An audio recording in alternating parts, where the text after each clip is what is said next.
Hello, hello, hello.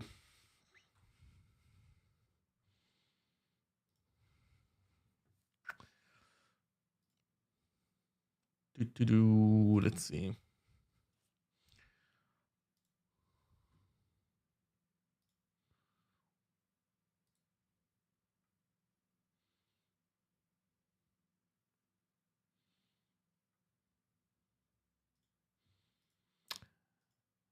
Okay, give me a few minutes more, and then I'm gonna start. Also, let's give a chance for more people to show up. Saturday, it's kind of a slow day. I guess people watch. Hey, Befriendle, hello, good afternoon. Good afternoon to you too as well. Saturday seems a bit of a, I don't know, so the weekend, it's slow. People watch streams more. They watch streams while on the job, huh? That's how it is, probably.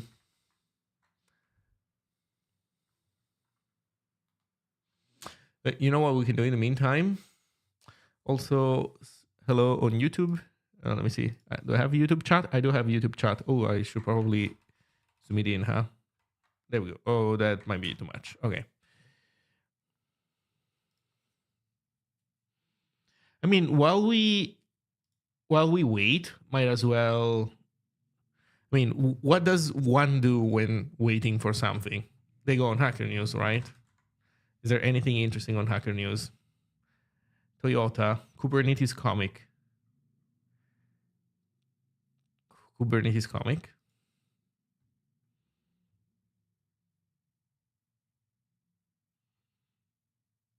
Oh no. In ancient times, he battled gods and monsters with his mighty band of Argonauts. Now Jason is in IT, and his daily battles just got a lot harder. Because he's battling fucking Kubernetes. Is that it? I check the Zig Master branch now and then. A lot of interesting stuff landing. Oh yeah, a lot. I think people are gonna be, I don't know, somewhere between delighted and weirded out by decoliterals, for example. I think the decoliterals are another interesting addition to the language. I'm happy for them. I'm happy to have them. Like, I believe, I'm not 100% sure. I may be wrong because it's been a long time, but I believe that Swift had something like that. And I remember thinking, man, that occasionally writing and thinking, oh man, I wish I could do that thing that I was able to do in Swift. And that was, I believe, I don't know if what was Swift had was exactly like the coliterals in Zig or if it was something different, but like it was something to a similar effect. Basically, just like you can do dots foo to pass in an enum without fully qualifying it, with decoliterals, you can do dot something to pass in, for example, an instance of a variable, like when you have like predefined colors, that kind of stuff. It's pretty neat.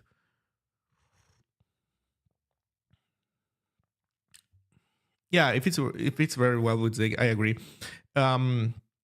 There's also more efficient switches, so like switches that accept like labeled continuous expressions. Hey, Amlag, hello. One of my favorite features of Swift works for enum static properties in classes. Yes, that's kind of what I was referring to. So we already have enums. We have that for enums in Zig already. And 0.14 adds, I guess, what you are describing. Like, well, a version of this other stuff, like static properties in classes. We don't have classes.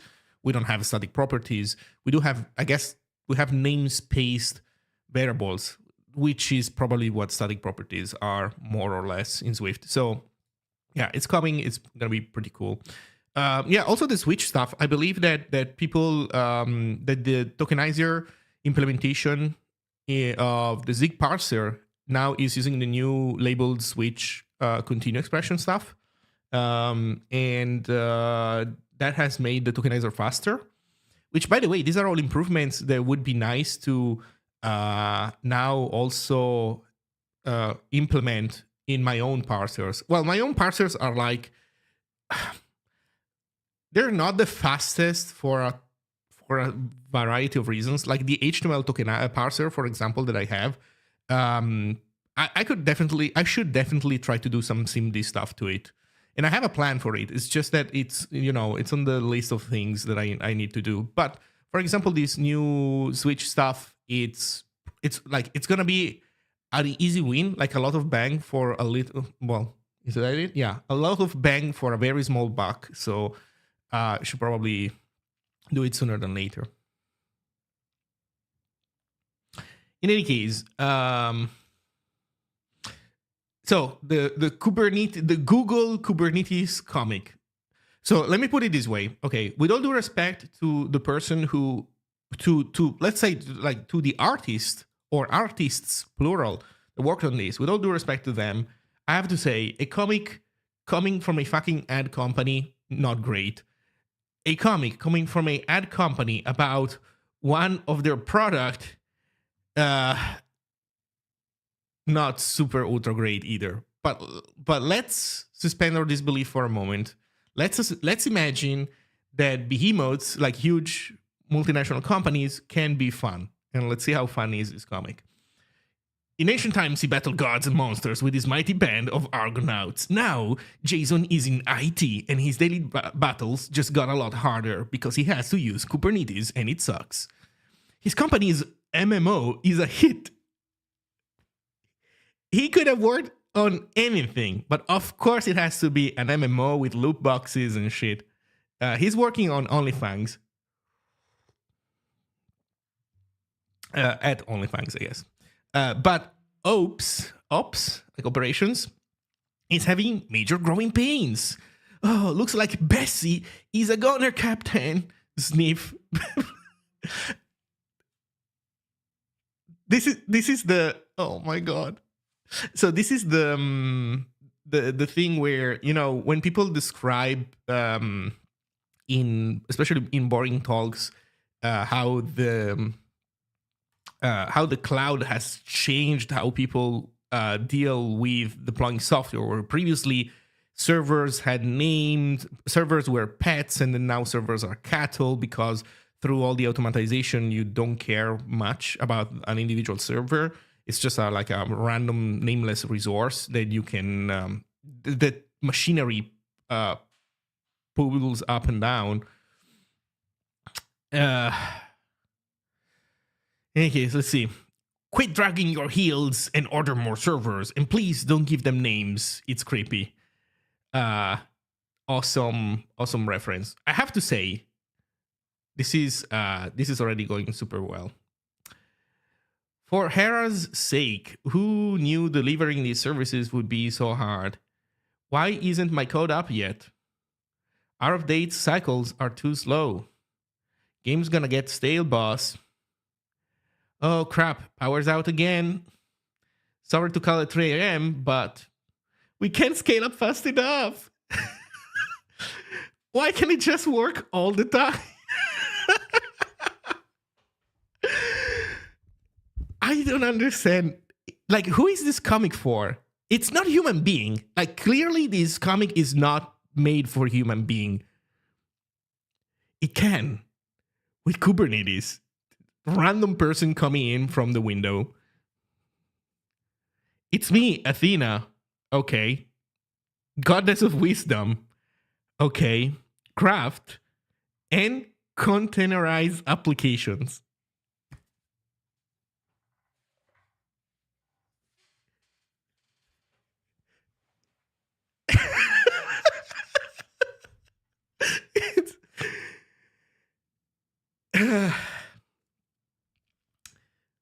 I thought it was wisdom, craft, and war.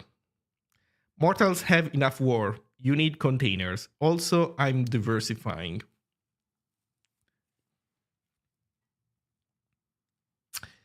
Why is she so incredibly short? The guy is like, I don't know, almost twice her size. What the fuck? Like, keep in mind that this is like an island, right? So she stops like around here. This guy is also hunched over. Anyway, well, we're already deploying apps in containers, but it's hardly fixed everything. Managing them is still slow, inefficient, and full of holes. Putting apps in containers is a great first step. Putting apps in containers, it's a great first step. You know what? That's a great quote in on itself. Like, you want to learn how to do Software engineering, well, listen, putting apps in containers, that's a great first step. But now you need to orchestrate those puppies. And that's where Kubernetes can help. Poke, poke. By the way, she is extremely short compared to him. Like, it's confirmed. But first, a little history lesson. Follow me. Hey, if you're a great goddess, why do you look like a junior Comic Con cosplayer? Shut up. That's why. Oh my god. It was a setup. So it was all designed to play into another awesome joke. Hi, Loris. Solomon from Kenya here. I completed Zigling exercises. Any suggestions on a small enough project to undertake to master the language? Books and system programming suggestions will also be helpful. I kind of feel lost and struggling to comprehend the language. Unfortunately, I don't have good book systems programming suggestions because my personal opinion, other people have different opinions. Unfortunately, like I could relay them, but I don't believe them, or rather, it's not the experience that I've had. So what I can tell you is that in my experience, those books tend to be super boring, and they also intertwine C and systems programming a little bit too much. They mix C-specific stuff with how your CPU works. These are not the same thing. These two things are not the same thing. How your CPU works, it's kind of a more timeless concept than variadic arguments in printf in C. But these books, like even the book that I'm doing right now, I'm following a book to do an OS from scratch in 1,000 lines of code. Guess what it does in, chapter 6?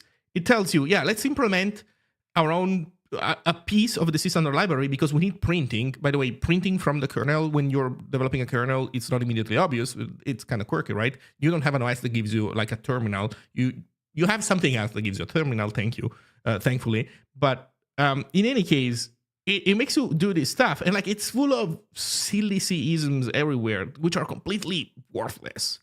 So I don't know of a good suggestion, of a good resource. I'm working on a Zig programming book that teaches also the basics of systems programming, precisely because I don't believe a modern version of that exists. And it might be out there, and I just don't know about it. But I can't point at one. For a small project to take on after Ziglings, I think that, here's a couple suggestions. One suggestion would be try doing crafting interpreters, but with Zig. So crafting interpreters is a book which I believe is also available for free, I think. Let's see.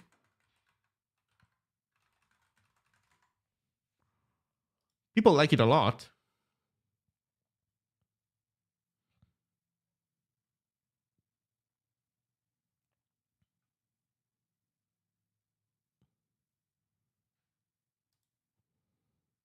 Yeah, it's available also for free online.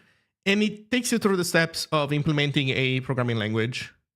And this book is not written to, like, it doesn't give you Zig examples, Zig code snippets. It gives you Java code snippets. But you will probably find that it doesn't take much to do the same thing from Zig. It's mostly going to be the same. You will probably find situations where, no, you will have to do extra stuff in Zig, but it should be doable if you've completed all of Ziglings. So that's an idea. Another idea could be to do instead, what is it called? Ray tracer in a weekend.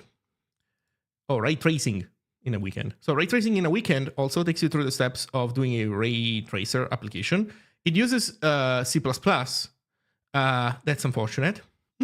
That's really unfortunate. But you can also translate C++ in Zig and make it work for you. I guess my point is that what's nice about these things is that these are like prepackaged experiences. They're curated, so they take you step by step. You make incremental progress to reach a final goal.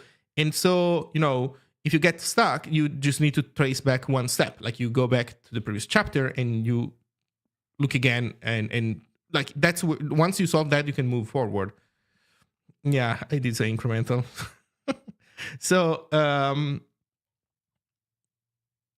So you can do this kind of stuff. And then I would say that after you've done one curated experience, then you can let your curiosity guide you towards whatever it is that you want to do. Let's see, before saying, I'm doing a toy WASM interpreter, although most of the work feels like combing through the somewhat obscurely written spec rather than writing Zig code. So, yeah, my suggestion is try one curated experience, master it, do it to completion. I would say probably crafting interpreters is, unless you really like the idea of doing graphics and ray tracing, at which point, awesome. I guess, but if you don't have like particular interest in 3D graphics, then check out crafting interpreters. Or alternatively, you want to do low-level stuff, check out OS in 1,000 lines. If you go to this link, you will find a link to the book and the VODs that I'm going through this book. I'm doing that. So yeah.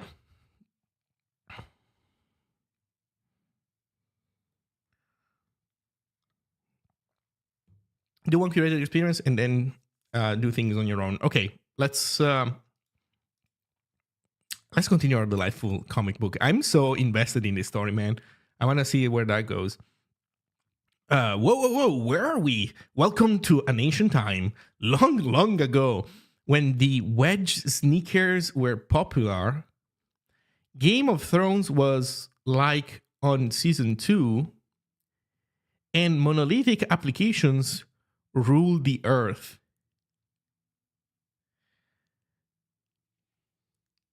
Cool pop references, bro. Cool pop culture references. Help! It's so clunky. Monoliths had impressive feature sets. I guess they're basically what's the name? What's the name of the beings that existed before Greek gods in Greek mythology? I guess that's basically the parallel that they are drawing. I forget the names of those guys. Giants? They were some kind of giants. Titans, right? That's the word. Thank you. Titans. So I guess this is kind of a Titan kind of thing-ish. I don't know. But you know what? I'm probably getting too sophisticated for this comic. Let's continue. This is Google. Monoliths had impressive feature sets, but too many independent parts. So integration and development were a nightmare. By chopping them up into individual processes, though, we've learned to bring these monsters under control. Yes, I would say microservices are 1,000, not 100, 1,000% more under control than monolithic applications. Man, you have perfect control of your 5,000 microservices developed in 6,000 different languages. Man. Each of these microservices can now be debugged, updated, and deployed individually without the whole project coming to a standstill.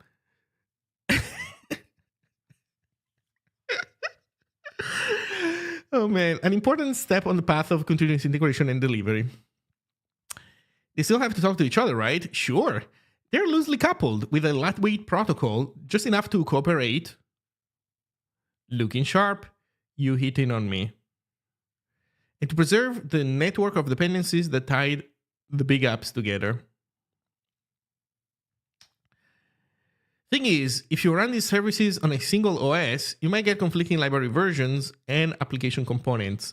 Man, these fucking, like, I hate this so much, right? This is like, what do you call it? Like this is like fear-mongering propaganda. Oh man, no, applications running natively on the OS? You're never gonna get it right. It's too complicated for you. Let's add yet another layer, let's add one layer on top, which will totally simplify things. That is the most American bullshit thinking that I could think of. Like, with all due respect, like a lot of great things come from the United States, and I think that there's a lot of things that the United States understands that Europe should learn. But this idea that, you just need to add more, it's also in food, right? It's in fucking food. Can't make a good thing through simple ingredients. No, you have to slap on top ketchup, ranch sauce. Oh man, wait, how can you even eat something if it doesn't have some ranch on it? You know what? Containers are the wrench source of software development, isn't it? Aren't they? You know, maybe this is even worth tweeting. Is it called wrench sauce? I mean, I know wrench. I'm not sure if the wait. No, I'm not sure if the sauce part is right. Ranch dressing, right? That's the word, dressing.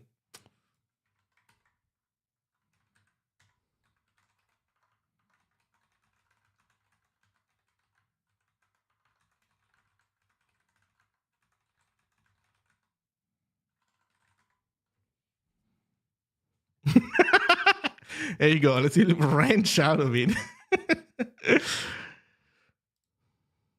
You can't just eat a salad. What do you mean? Vegetables are disgusting. You have to put some dressing on them, right?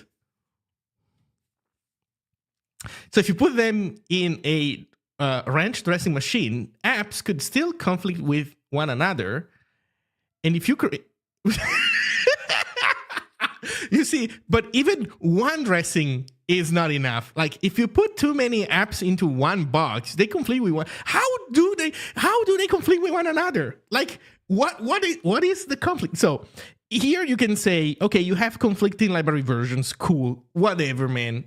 That's bullshit, but fine. Or rather, that's a problem. Like Python has this problem, fine. But this is not a real solution to it. But even then what? How can your stupid fucking Python apps conflict with one another? Static linking. What is this thing that you're talking about? That sounds un-American, and that sounds like communism. Honestly, static linking to me sounds like communism. What are you talking about, man? You hate this country? Is that it? Says the guy from Northern Italy. And if you create a separate VM for each, it would just be top heavy, wasteful, and expensive. I prefer Scandinavian style social democracy, but yes. Man, you would not believe the stupid stuff that I've heard recently. Andrew gave a talk at Handmade Seattle. And like, there were people saying that his talk was communism because his take was basically that the Handmade network has a manifesto, right? And the manifesto kind of says that you should strive for software to be better. And Andrew's idea was, well, you know, given how companies like fucking Google work, you're never gonna get a company like Google to really care about software quality past a certain level, right? With a certain level that is not all that high. And so his argument was like, yes, you could try to make tiny private companies, but those still have their own issues with incentives that are misaligned with the goal of software quality. And in his opinion, open source software and non-profit organizations are better aligned with the goals stated in the Handmade Manifesto. Some people went insane over that statement, and they were saying like very loudly that was communism on stage at Handmade Seattle. It's just hilarious to me. It's just hilarious. Although to be fair, so just so that you know what, I'm not accusing just Americans to do so. It wasn't just Americans saying that. Actually, I find it worse when it's not Americans saying this type of stuff. In any case, but if each process could somehow be built to run on its own, with libraries and settings baked in, but not like that thing that you're talking about, not that weird evil thing like static linking, not that way. We're talking about containers here. In short, each process needs to run on any machine, virtual or bare metal, a self-contained process. Enter containers. But did microservices really lead to containerized apps? Not exactly, but ideas behind both, they're a match made in Olympus. Because when modularity meets interoperability. Man, I have to say, this Hera is such a poor representation of the real thing. I get it, it's a comic, but at the same time, holy shit, they're using Hera to push to push marketing for a stupid product. It's, I don't know. Is this what people say when they complain about cultural appropriation? I don't know. Anywhere and anytime across the world. Whoa, slow down. My thing can barely handle the containers we're got running now. If we run things up, how will we ever keep track of them all? You don't.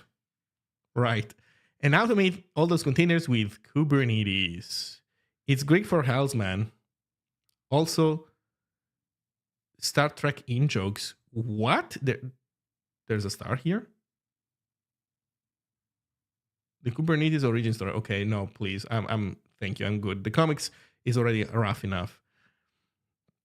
Again with the logo. Hey, isn't all just some big sales pitch for Google Cloud, is it? Yo, we're breaking the fourth wall here. I have to say, this really reads like, doesn't this read like a Marvel movie of some kind? You know, the sarcasm and then the somewhat fake self-awareness thing, and then which is both falling kind of flat as a joke, because that's exactly what it is, but at the same time, it's also like super funny on various levels. You should be looking into the camera. Yeah, that's true. Nope. Cool sales pitch for Google Cloud? Nope. Kubernetes is open source, free and open to anyone who wants to use it. Which, I mean, that's also like this funny jump, right? For Google Cloud. And then the answer is Google Cloud. No, what do you mean? The software is open source. Well, yes, it has to run on the cloud. I mean, doesn't have to, but like you obviously will want to run this on the cloud. That's an integral part of the sales pitch, right? The part where you say, how do I keep track? How do I do this stuff? You don't. How do I worry about like power going out, right? Previously, the guy was complaining that the power was going out, being called at 3 a.m. And obviously, that part of that going away is moving stuff to the cloud. But here the answer is like a big, bold, and nope. Okay. It's backed by a big community of developers. Even GitHub uses it. Star. Is there a sales pitch later? Maybe. Oh. Okay, keep going. Yay.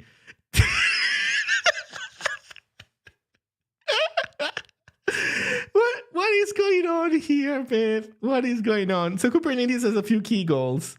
To distribute containers in a logical and efficient way, to scale up or down fast with the ops you already have, to keep processes continuously running and healthy.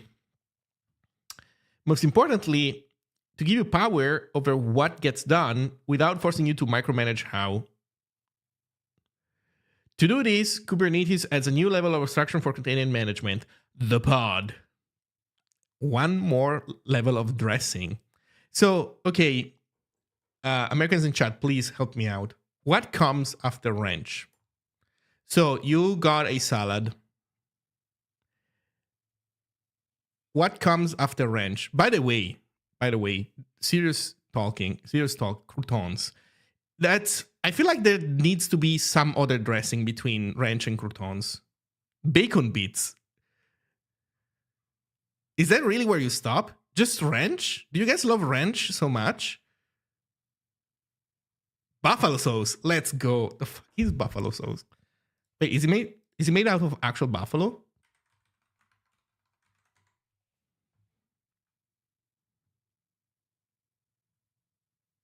Blue cheese dressing. Right. That's I feel that resonates with me. No, it's from Buffalo, New York. Oh, okay. Silly of me to think that the name of the thing has any relationship with actual ingredients. What's in there though? Is that like is it a hot sauce? Homemade buffalo sauce. Okay, let's see how you do it. Garlic powder, hot sauce, unsalted butter, granulated sugar, Worcestershire sauce. Okay. Holy shit, guys. I have to say, the culture shock is hitting kind of hard right now. Why do you want butter on your vegetables? You shouldn't want butter on your vegetables, on your uncooked vegetables. Like, I kind of get it that if you have something that it's cooked some way, maybe you put some butter on it, but on fresh vegetables, what is the need for butter? Like, put the butter somewhere else. Oh my god. By the way, yes, it's it's made of another sauce.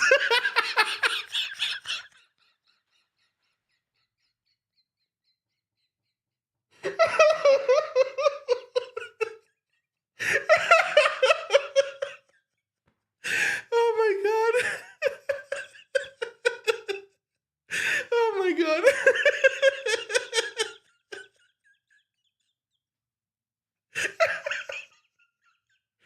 Okay, sorry. Oh my god, I'm crying. Oh my god.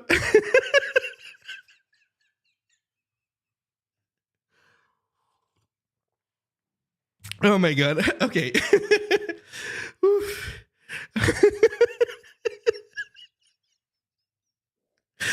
Oh my god. Okay, let's go back to the comic.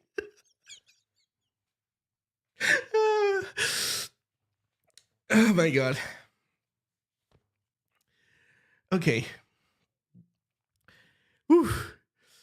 Okay. It's a new level of abstraction for container management. The buffalo sauce. So buffalo pods are the smallest building block in the Kubernetes object model. The pod sees the container, but Kubernetes only sees the pod. That clarification worries me. I feel, or like, I mean, I get the point. Like, a pod wraps a container, so Kubernetes talks in terms of pods. It doesn't talk in terms of containers. Still, this clarification here, I don't know why it's here. Sorry, I keep thinking about the fucking buffalo sauce. It's like it's a meta sauce. Containers can have multiple pods? What? No? You mean a pod can have multiple containers? Okay, right. Most pods just hold just one container, though tightly coupled processes will sometimes share a pod.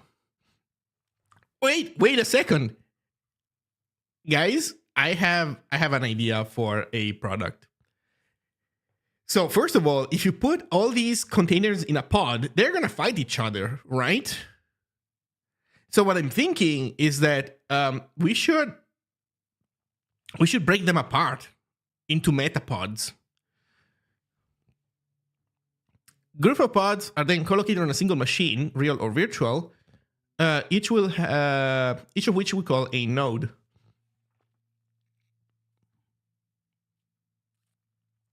Previously known as minions. What? And nodes are then grouped into clusters, each of which is overseen by a master node.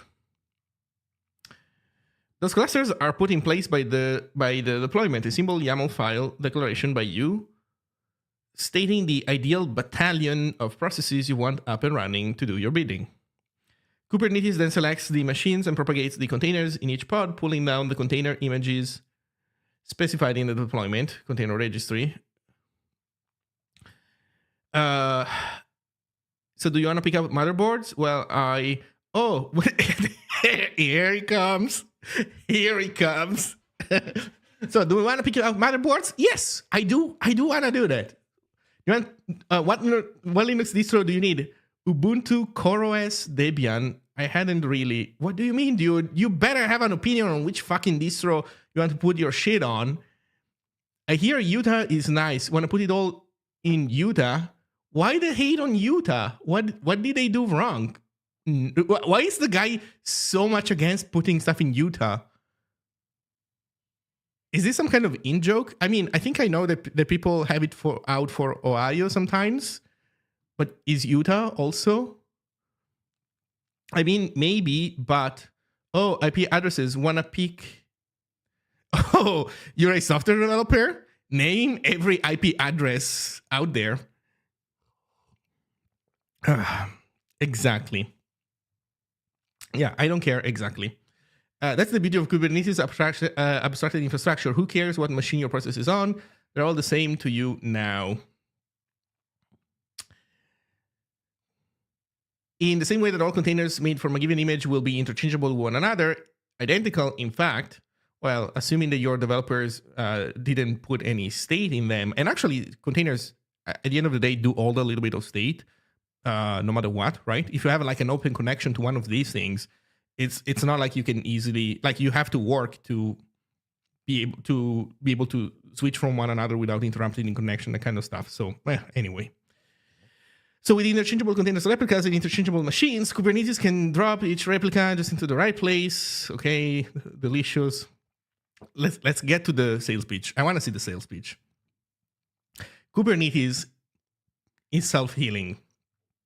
The system phonetically compares the ideal state as expressed in the deployment.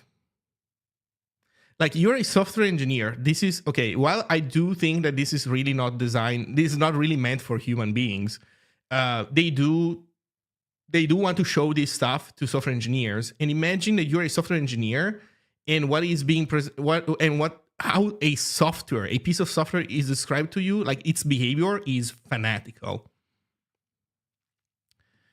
To the accurate state of pods and clusters in real world operation. No tolerance, no excuses. Any violation, inconsistency is detected, bam, something's gonna be terminated and instantly reborn. What about updates? Same idea, new container image, yeah, rolling updates, blah, blah, blah. Okay, let's continue. Where's the sales pitch?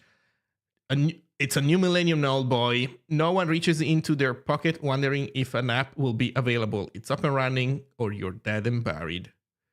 Here's some more fear mongering. And with Kubernetes, you'll be up and running for as long as you want to be. Whoa, abrupt transition. The guy is on a motorbike called Theseus. Okay. Just as modularity and mutability foster continuous integration, containers and Kubernetes are enabling continuous delivery. You know I'm a sailor, right? Oh, look, those crews. No need to stop driving, all fixed. No, I can pull over. Want to upgrade to a new model? Yes, please. Let's park at voila, whole new bike. 6 hours later. Okay, enough metaphors. I'm convinced. Kubernetes really is the best way to manage containers. Hooray. Let's get to the fucking sales pitch, man. So, ready to harness the full power of Kubernetes using Google's world-class infrastructure and get up and running with Google Kubernetes Engine. Was that the sales pitch? More or less. Okay, that wasn't so bad. They're saying this to themselves. Like this one here, like this box here, that's for themselves. Hey, Christos, did anyone already told you there's a type in the URL? No. Is there? GitHub.com? You're right. It's because it's dash on GitHub. Thank you.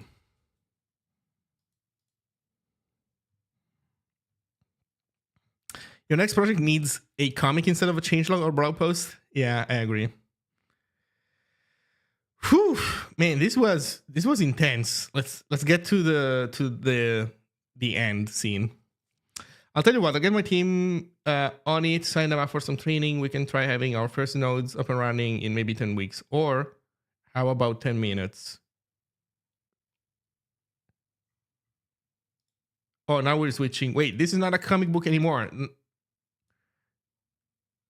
Create your first cluster. Oof. I'm going to send this to a friend who has to work with this stuff.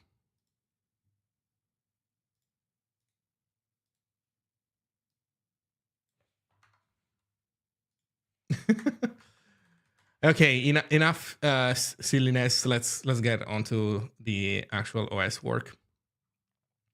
But this thing killed me. By the way, thank you for the thank you for the salad dressing stuff. That was amazing. Oh my god. I died. I died earlier.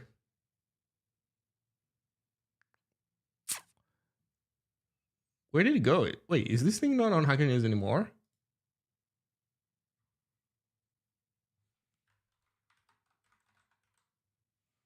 Oh, it's not on Hacker News anymore. What? I got taken off the front page super quickly. Okay. Okay. Yeah, it's like you can't get much more like corporate slop than this, to be honest. Again, with all the respect to the people that did the artwork, like the drawings are not bad.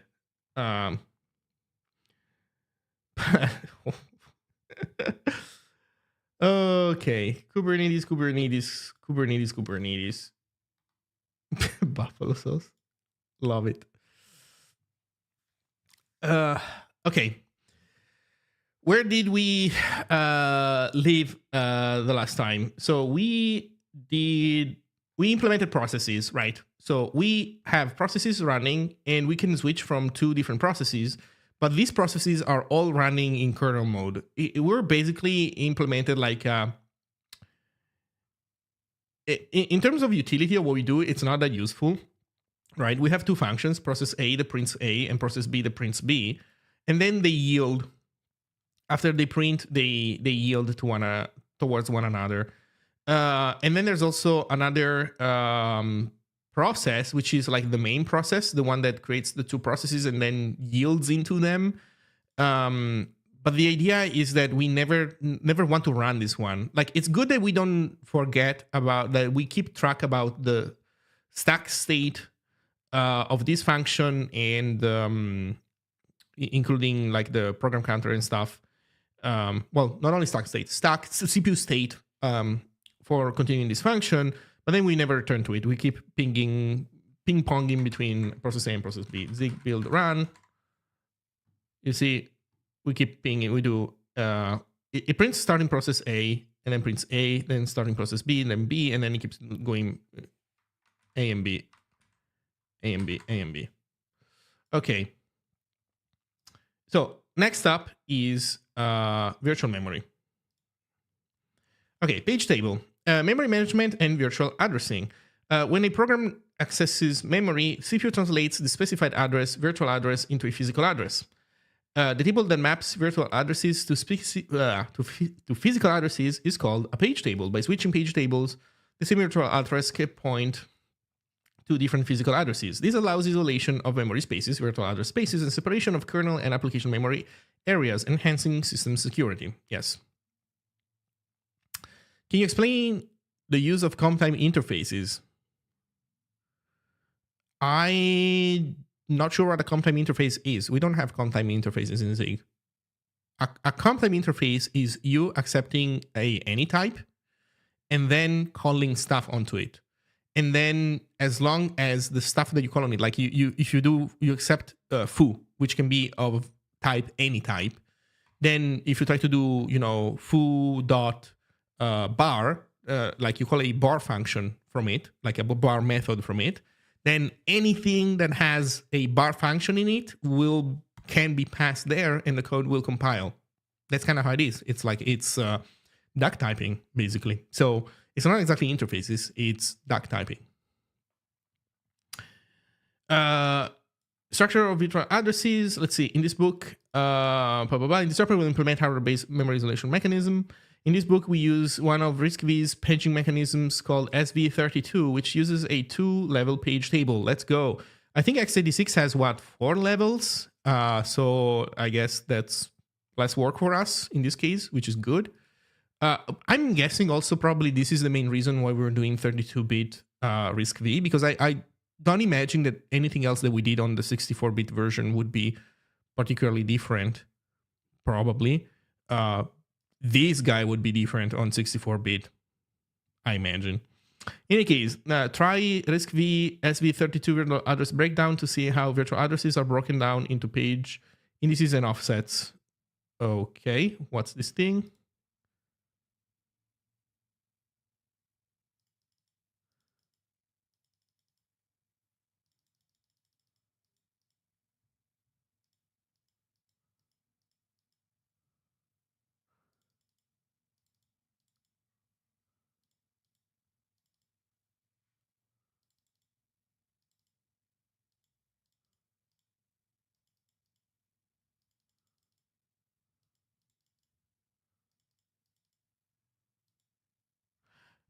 Oh, okay. So, okay, I get it. it. I don't find this thing particularly interesting, but I don't know. Maybe it will come in handy later. Or, I don't know. Let's see. Here are some examples. So the address is split into 10 bits, 10 bits, 12 bits. The fact that it's splitting not along a byte boundary makes the math a little bit more complicated, right? Like when you make a change, understanding which level is going to be, is going to have which value. You can't just find a prefix of the, I don't know, base 16 representation. It's more complicated, which I guess is what this thing is doing, but not super interesting. So let's see some examples. Okay. This one is going to have the upper bits have the same value. So the lower bits, the middle bits change. So this one changes. Lower bits are the same. So lower bits is going to be the same. What else? Let's see. F. Okay, this one is going to be F. This one has an F in here. So that means that, yeah, these guys are also all going to be Fs. So this changes. This stays F. This never changes except here. I think I get it. That does okay. This doesn't seem particularly mind blowing.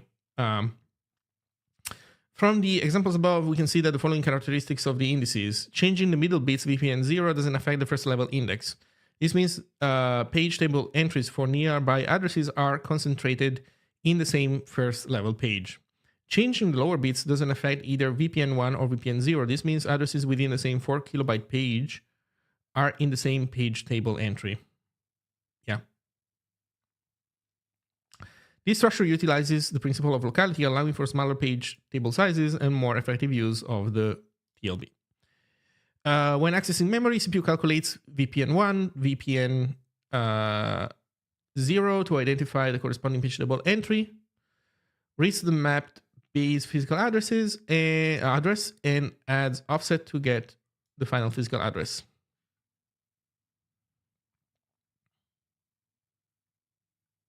Okay. Let's construct a page table in SV32. First, we'll define some macros.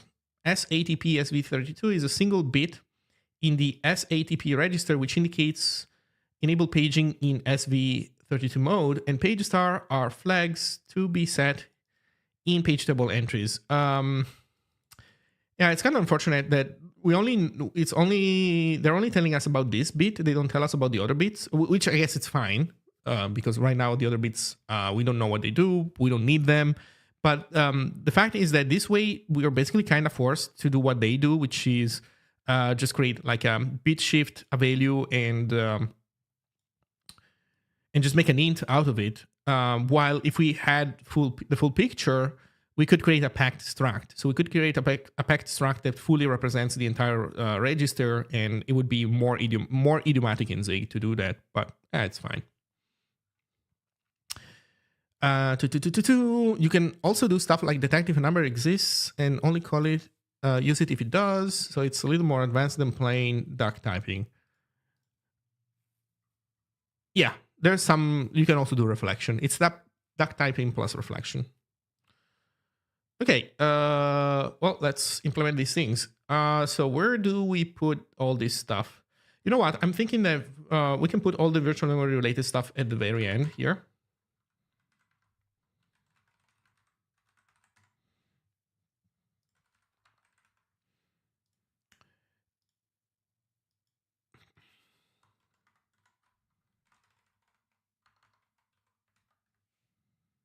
So SATP SV32.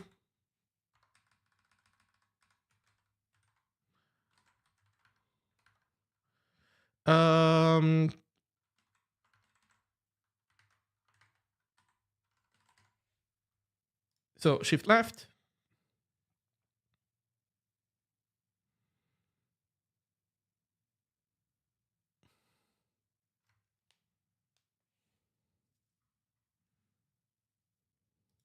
Although, you know what? I think that even if we don't know what the other bits are, yeah, we can still, I just realized that as well. Yeah, I can just create a packed struct with this bit defined and everything else just called reserved, and I just don't touch them.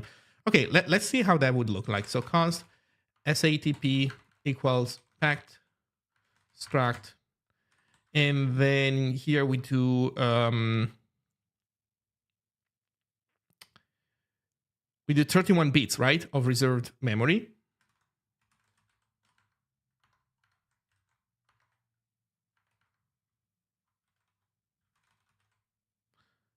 Undefined. No, that doesn't matter. And then SV32, U1. Okay, so this should be a more idiomatic way of doing what they want us to do with this. So let's remove that one. Let's keep this for now. And then these are like page flags. So let's make a... Let's maybe make a pipe struct for this too. Although in this case, for this guy, I think we know that this is going to be 32 bits. In terms of page flags, I think that page flags is going. We don't know what the type is. We unfortunately do not know what the type is, but it's fine. I think maybe. You know what? I'm gonna make a 32-bit pipe struct for this guy as well. I might be wrong. That it might not be 32 bits, or you know what do we have here, like 1 2 3 4 5 bits. You know what, I'm gonna make a 5-bit packed struct, and that should be fine, I think. What do we call this? Page flags. Page flags.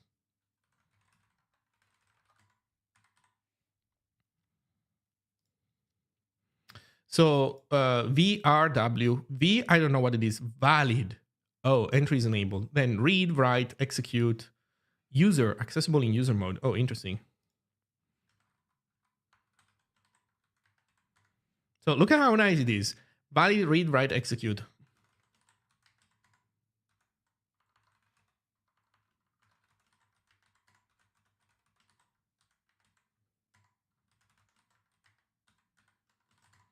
That is so nice. So much better than this. Okay, mapping pages. The following map page function takes the first level page table, table 1. The virtual address, the physical address, and the page table entry flags. We don't know what a table is, do we? I mean, yeah. So I mean,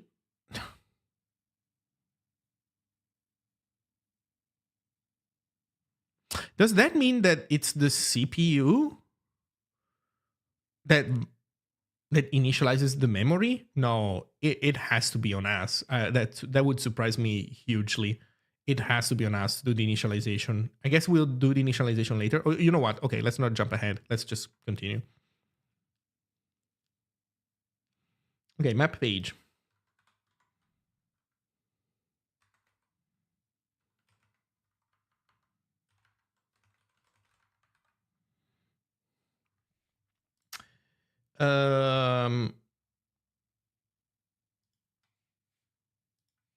Okay, it's table 1. Pointer to use size, then the other. How do they represent a pointer? Oh, for them, a pointer is just a number. It is a pointer, but they just look at it as a number. Okay.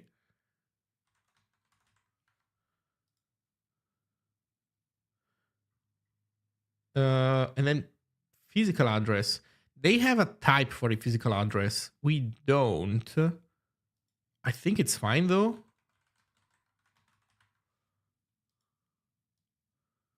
And then flags. I guess we want page flags.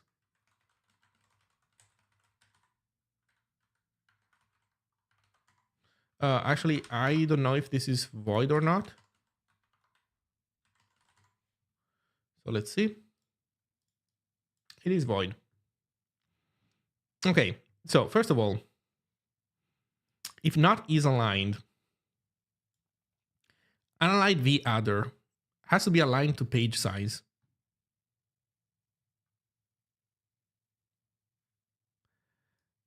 Okay.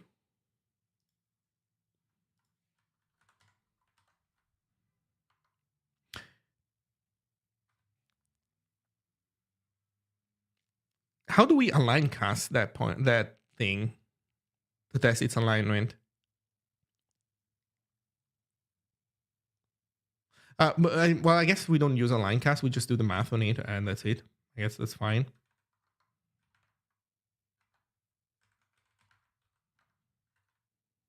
Do I have it in a variable page size? Yeah.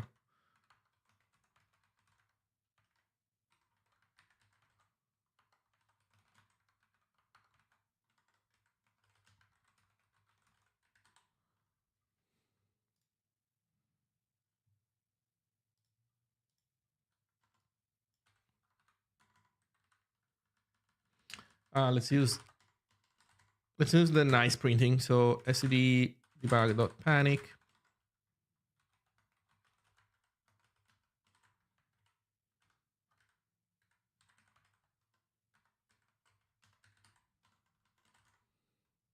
How did you change those parameters to new lines that fast? That's a Zig feature. That is not a editor feature. So I have auto format on save. So every time I save my file, the auto formatter runs. Like if I put random empty lines, I save, they go away. In Zig, anything that supports that accepts a list of things, like like an array literal, for example, or a function declaration, also, for example, where there's a list of parameters that you can pass to it. You can have a trailing comma. Without the trailing comma, that means horizontal alignment.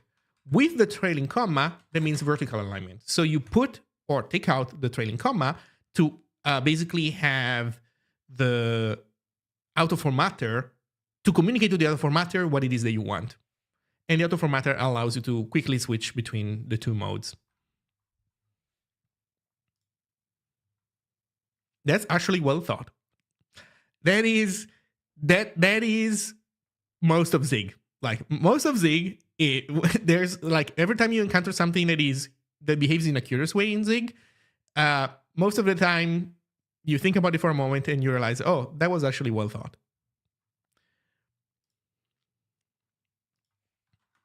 Okay, so the other page align. Then what else do we complain about? The physical address being misaligned. Okay.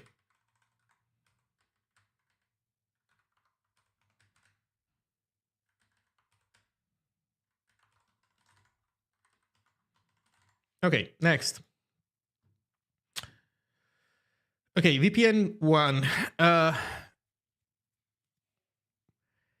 Okay, so this is where they keep doing the weirdo math.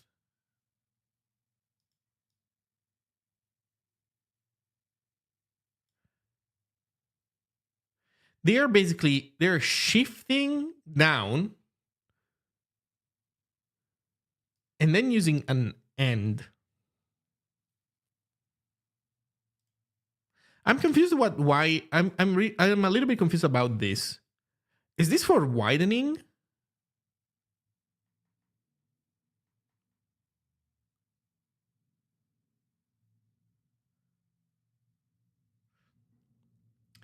You want to get rid of the higher bits. Wait, wouldn't that be the lower bits? I mean, you want to get rid of the least significant bits, right? We can agree on that definition at least. Yeah, this gets rid of the least significant bits. But then what does the end do with that value? 3FF.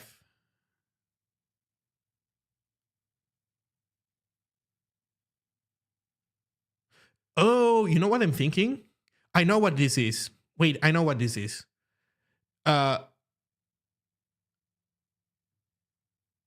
Yeah, gets rid of the remaining high bits, but there shouldn't be. Or rather, what I was thinking is that this shift would put zeros in front, but this doesn't, right? This repeats the most significant bit. So if the most significant bit was 1, then it would be a bunch of ones, right? And so this AND chops those things off. I don't remember all the details about how shifting works, but maybe people in chat that know more about this can correct me. Yeah, I think the other isn't signed, so it shifts zeros regardless. Okay. Right. It's signed integers when shifted that propagate their sign bit. Then what the fuck is this thing doing here?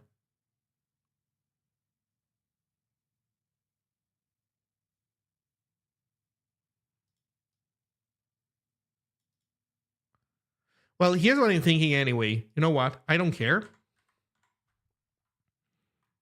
I think we can do it like this, right? Okay, what do we call this thing? I guess we call it VPN.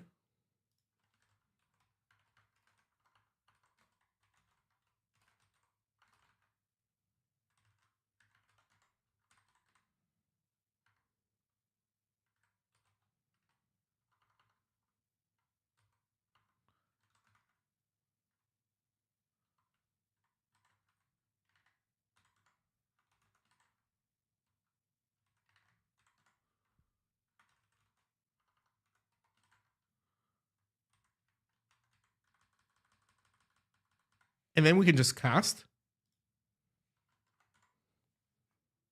Although, no, it's the opposite, right? Wait.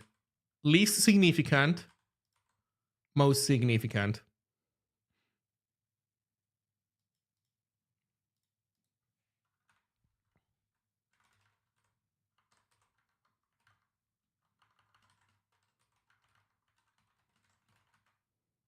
Is there actually cast another integer? I don't know what cast rules are there for packstrats and bitcast, probably. I guess.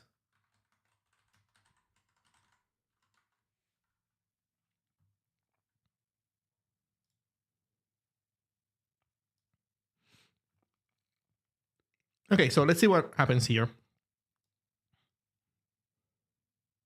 Wait, am I mixing their numbers? Oh yeah, it's 1 most significant, 0 middle. So 0, 1. Okay. Okay, so here what are we doing? We're grabbing the first level of the table. We're indexing in there. And we're checking if page V, the end 3FF does nothing. That's what I assumed. Like, I don't know what. I can see.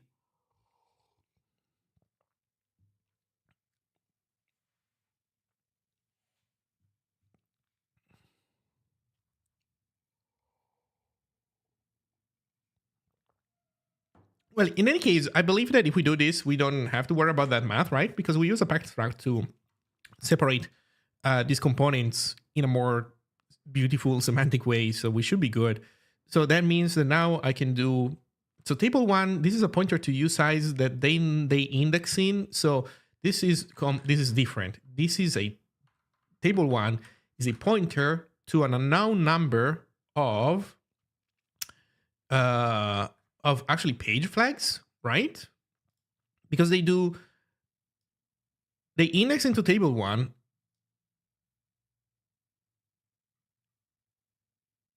and then they check if it's valid. Create the non-existent second level page table.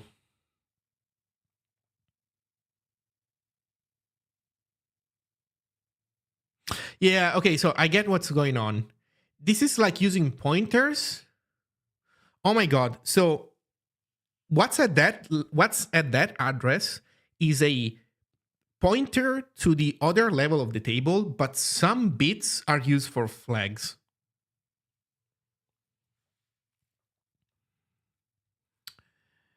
So that's why they're doing all this stuff.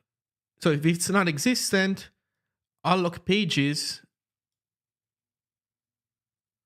1, and then it's putting there that address, but it's also putting stuff into that address. Okay, so that helps. That helps because that tells us the page flags. So it's not just page flags. This should be renamed into like page entry, maybe.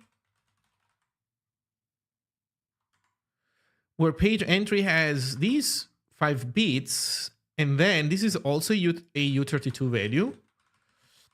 It has these bits, and then has like rest, which is like the rest of the address, kinda. So what do we have? 5 bits, right? So that would be a U27. And then our function address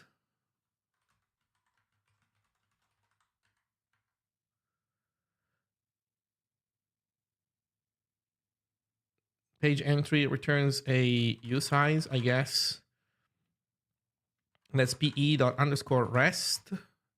Just that value, but shifted left 5 bits, right?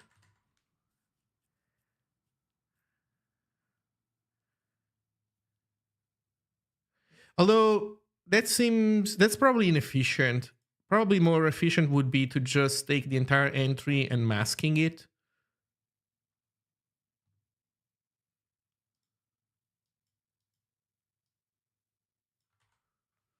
How would that look like? Although probably the compiler knows that I'm doing something silly and is able to improve this.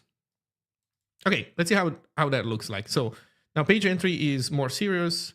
This is a pointer to page entries.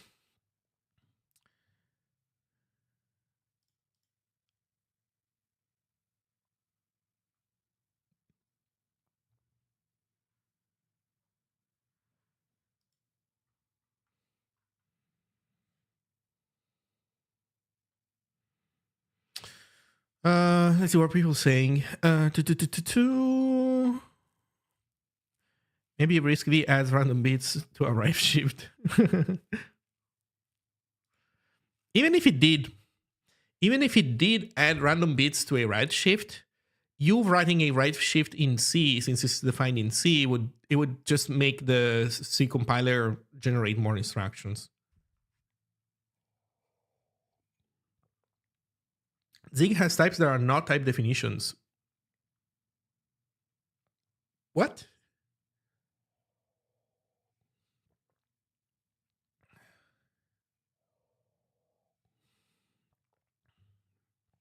Are the flags not in low bits? Oh, did they do that again?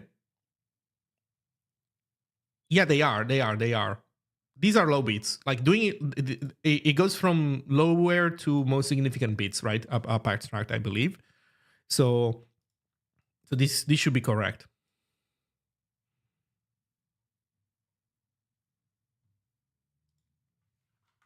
Okay. Let's implement this part here. So if table 1 at VPN,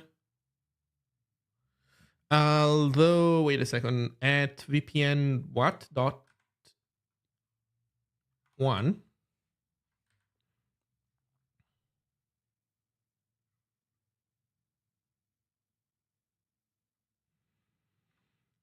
if table 1 at VPN.1 dot valid is 0, you know what I'm thinking? I'm thinking is the bad boys should be booleans.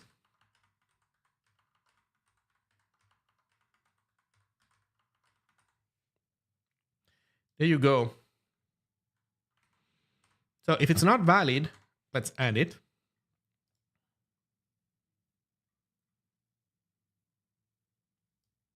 pt other physical table address, alloc pages 1.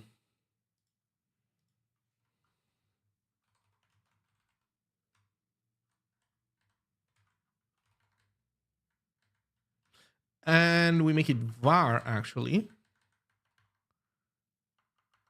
And that thing is of type page entry. And it's the result of bit casting. What's the name of the function? Because I created alloc pages, right? I have it, alloc pages, yeah. Okay, we alloc one page. We get a pointer. We cast it to a page entry, meaning that allows us to flip around things. And then we're giving it the valid value. So we're flipping valid to 1. So pt other.valid is true. And then we're setting it table1 vpn1.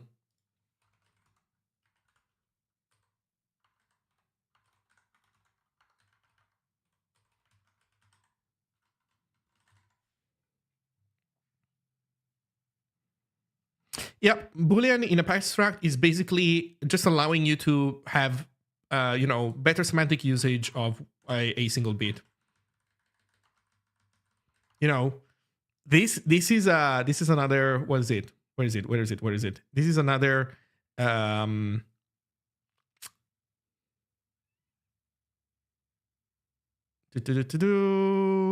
God, I lost it. Well, in any case, this is another moment where you think, oh, wait, this was well thought out. Yeah. Next. Okay, so this is the check that does initialization. Then set the second level page table entry to map to the physical page. So here we're grabbing VPN 0. And then, oh God, more weirdo C math. So we're taking the value of VPN1. We are shifting it right by 10, then multiplying it by page size. And then we're casting that to a pointer. And that's table 0. And then in table 0, okay. First of all, we want to, VPN 0, we don't need to calculate because it's already done for us by the pack extract. So this is looking at the value at table 1 VPN 1, which is the address to level 0. It's shifting it right by 10. Why are we shifting it right by 10? So the first 5 bits are mask stuff. We're shifting it right by 10 because we're grabbing the offset. Okay, so this is just grabbing the offset. So this is basically table vpn1.offset.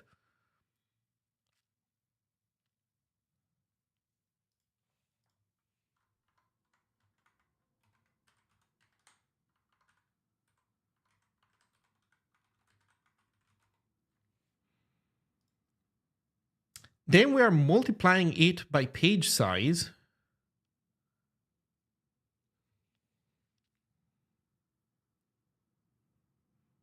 Shifts it back again.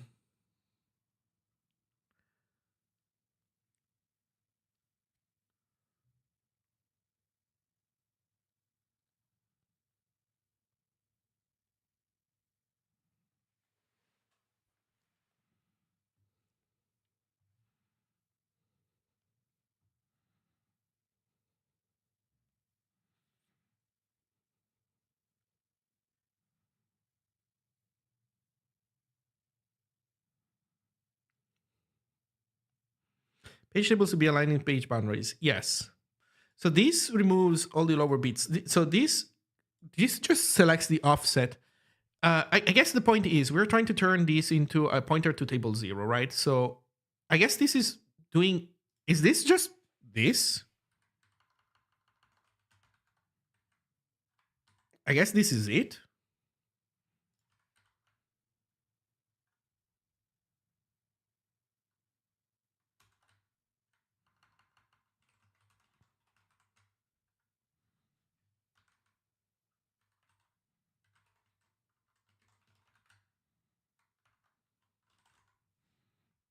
I think this is it.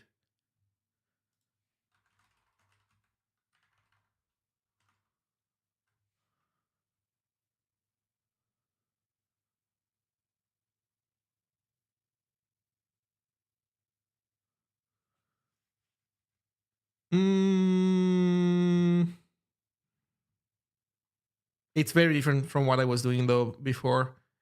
Wait a second. Sorry, what I mean to say is that it's very different from what's happening here. So I just want to double check.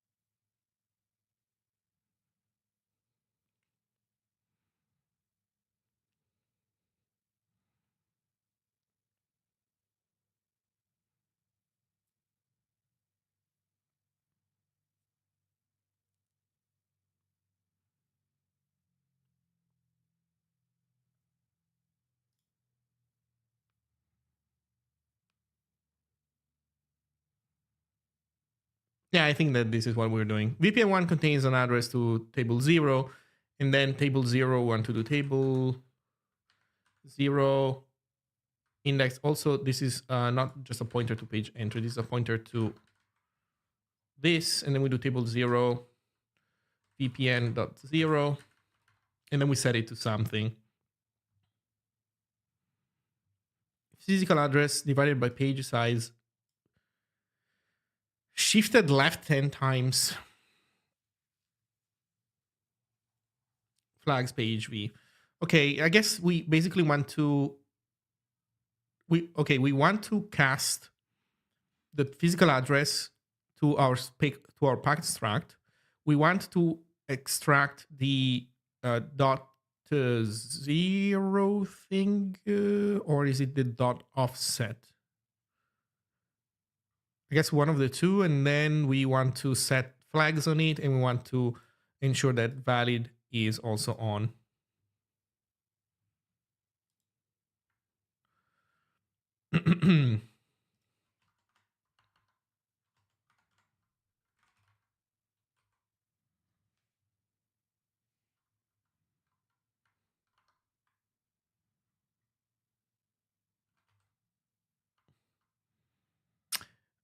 What do we call it? What do we call it?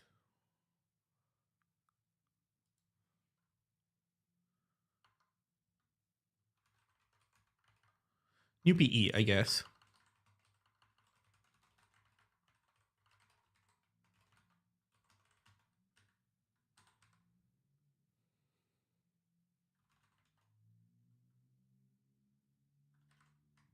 I guess we make it var so we can modify it.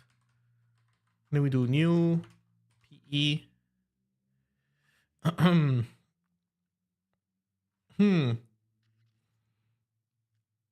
So we basically want to inherit everything that was given to us because we're given some flags. So we want to inherit everything that was given to us. Oh, you know what would be easier? What would be easier is just to copy rest into flags that was given to us. It would actually be easier for it to be flags.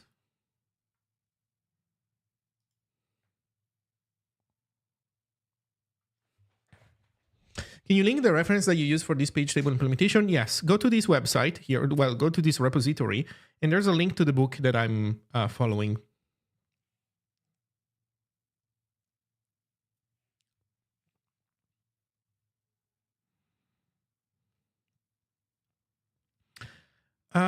Maybe I shouldn't call these flags. Well, I can call it flags. So I can say new P is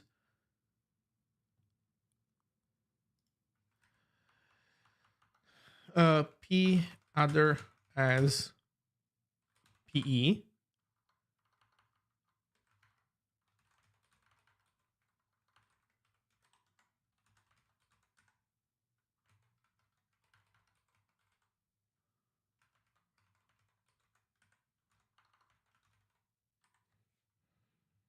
So we copy over rest. We ensure that valid is true.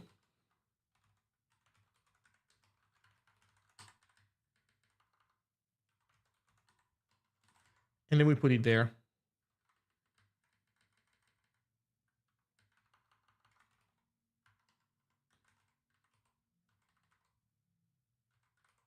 Okay. Hey, JavaQ, thank you for the Prime sub. Thank you very much. Okay, I think that Paxtracts have made our life so much easier. I wonder what happens with other though, how that gets compiled, because I think that the math here is kind of wonky because we're shifting instead of just masking.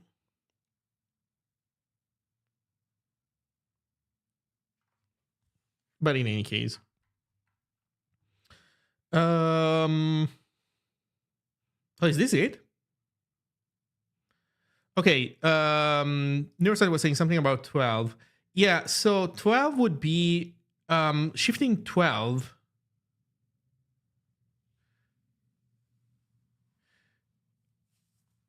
I would just mask.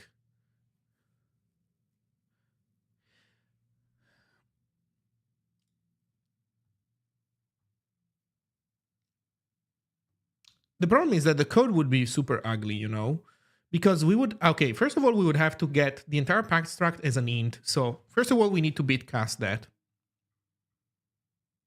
By the way, I'm bitcasting. I don't know if coercion is allowed. Is there anything in the langgraph maybe? Because maybe I'm making my own life more complicated by forcing casts where it's not necessary. Oh my god, we got funky Mario music.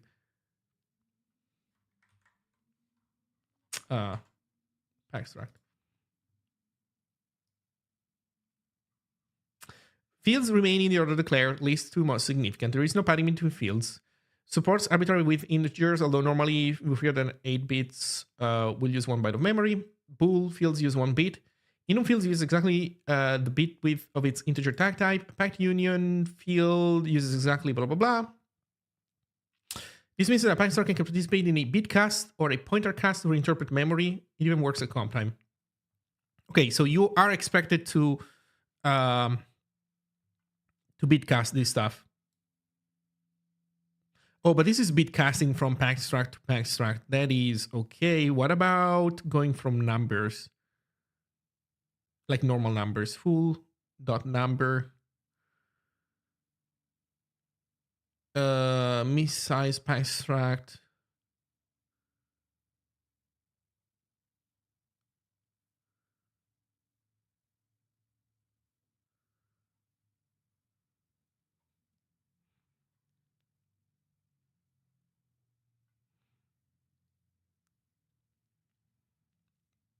You should probably cast at rest with U32 before the shift, right?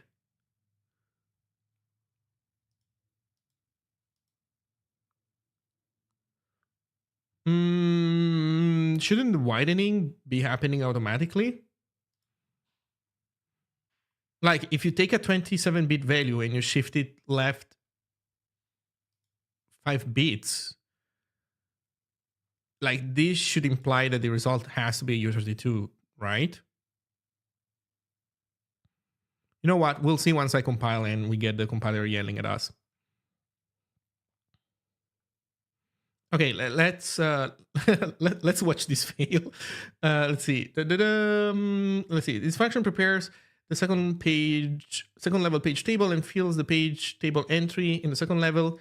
It divides p other by page size because the entry should contain the physical page number, not the physical address itself. Don't confuse the two.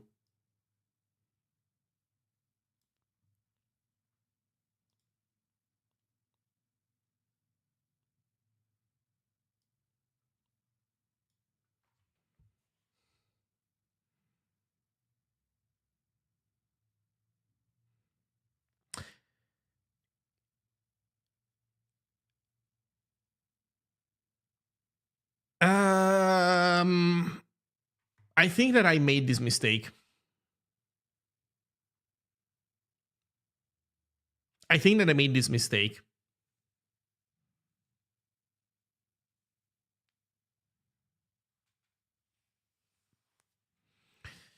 So let me think. This is saying that we're dividing by page size because the entry, so in VPN 0, we want to put the offset, right? Which is the physical page number, not the physical address itself.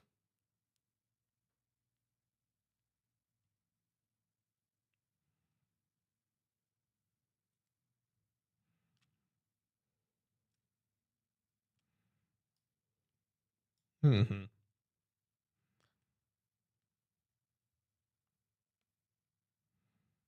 Right.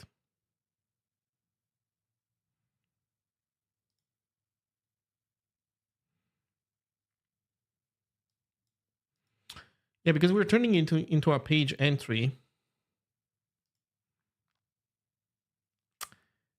Right. Okay, so I guess the answer is that basically it's not this what we want. What we want is take the address, yes. So taking the address is not wrong necessarily. Maybe not the most efficient thing, but as a step, it's not wrong. But then from the address, we need to divide it by page size because we want to shift it right some more.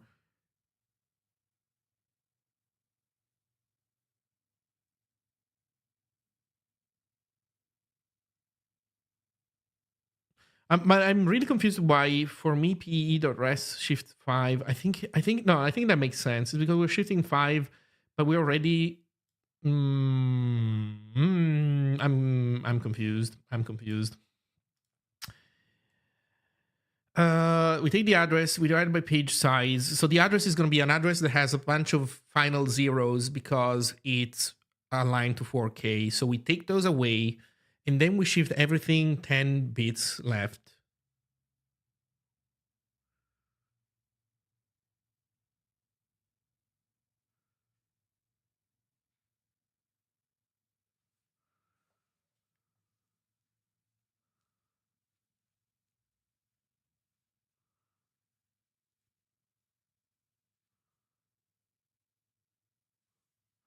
And I guess that there's also some of that here as well that I might be doing wrong. This is going to be fun to debug this stuff. Okay, let's revisit this a little bit. So let's say that we took table 0 correctly. In there, we want to put... Yeah, we're basically... Okay, what we're doing is this. p-adder... Let's use a concrete example. Let's say the p-adder is 0x... I don't know, some numbers and then some zeros, right? Because it's 4K aligned. So... Actually, on base 16, I don't know how to reason that on base 16. Let's use base 10 so I don't say anything stupid. So let's say that it's like 1, 2, 3, blah, blah, blah, blah, blah, and then some zeros. So we're chopping off the zeros. Then we're shifting left by, which means like deleting some of these numbers without losing the zeros here. Is that what's happening?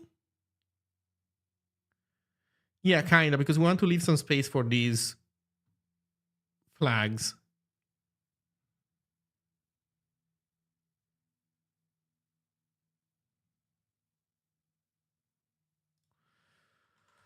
I don't know. I guess we can try to replicate this more directly. But at the end of the day, we are creating a page entry. That's for sure.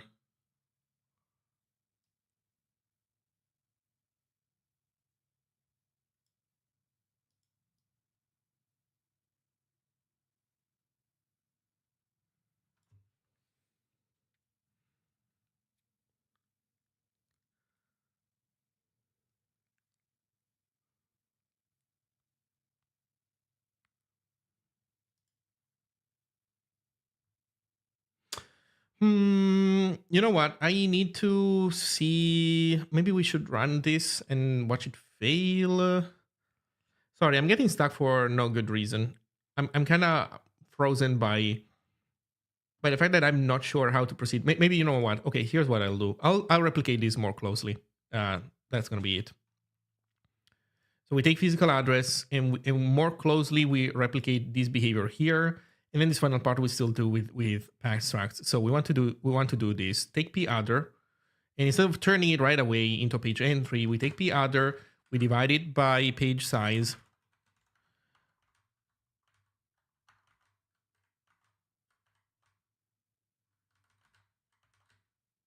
And then we shift it left by 10.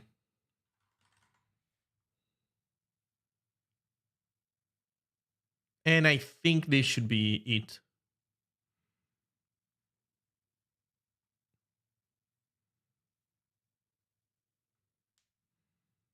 Okay, that said, there's also here where maybe some of this happens already that I'm doing wrong also, because if this has to be different here, this probably also has to be different in how we set VPN1.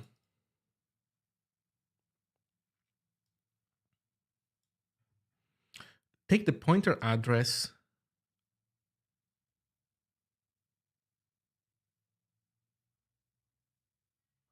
Yeah, because in any case, it's putting it like values that then get shifted around.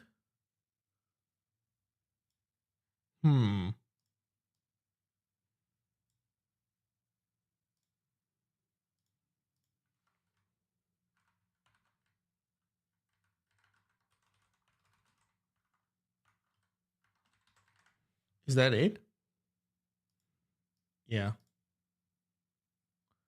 But then that means that I might be doing this math wrong.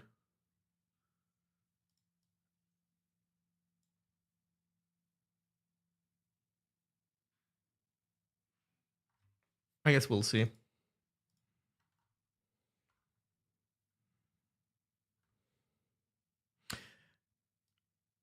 So dividing by page size, it's a shift right?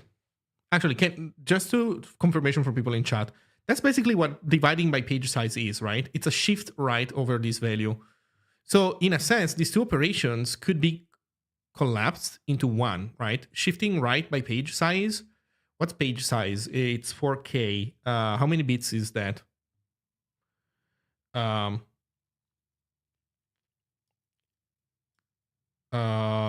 is it? That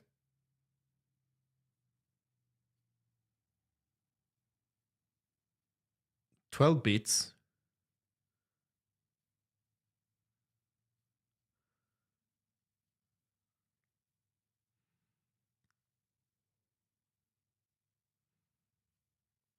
So is this a shift right by 12 bits?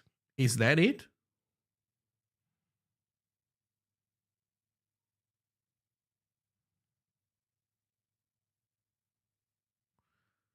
Which is why offset is 12 bits. Yeah, that makes perfect sense. Yes. Yes. I'm not following all the math, so I'm probably fucking something up. We take the address, we shift away. Yeah, we shift right by 12.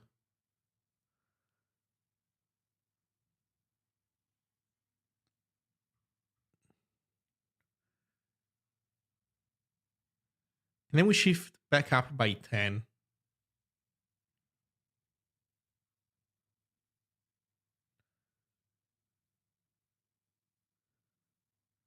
And then this means that this is the inverse, right? This is a shift right by 10, and then a shift back left by 12. And that's how we get the pointer. So that means that probably, type issues aside, so we should be good here. And probably this other function is wrong, but I'm not sure. It's probably wrong because rest is not a full address, right? This is not a full address with a bunch of zeros. This is a value. I think we're storing it. We're not storing the actual address. Like, this is not just an address with a bunch of leading values that we can just plop to 0, I believe, because the way they turn this value into a number is shifting 10 right and then shifting 12 left.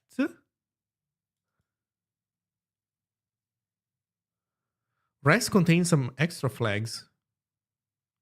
Is that it? So you're saying that the problem is that it's more than in reality we know about these 5 flags, but there's more flags and they get mixed in here. Right. 10 flag bits. That would explain it, right?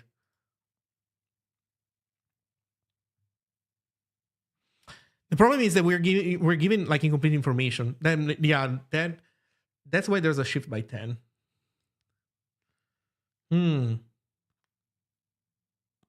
Okay, let's go with this assumption. So let's say that there's more other flags, like other flags. 10 bits of those.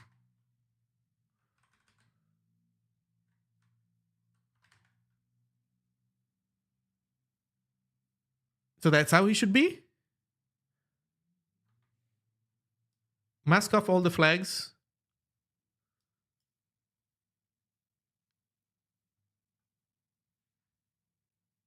Ten total. Oh, you're right. Sorry. yeah. Right. Yes, thank you. So U5, then 17. So what's that? It was. Is it still 10? So, no. 17. That's 27.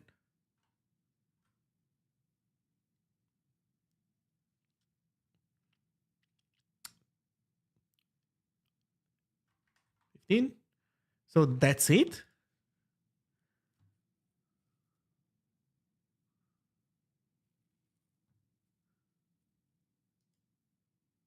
$22 address bits.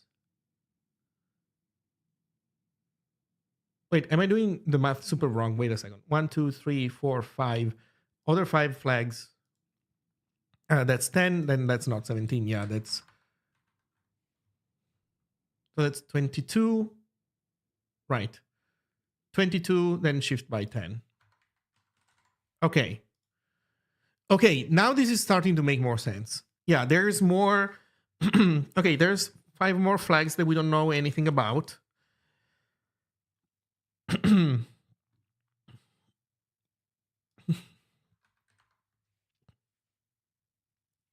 bits of address. Mask those away. Shift those 22 back to U32. Okay, so this should be right.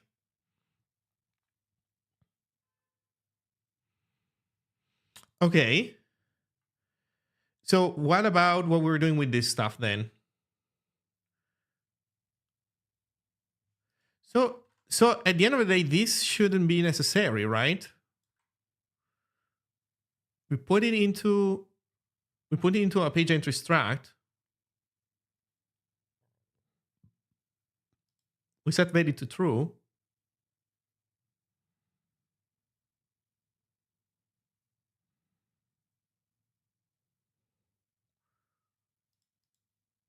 Get the address. I think this is the only other thing that I'm not so sure about. With this, I think that's what we're doing, right? Other should be underscore rest shifted by 2.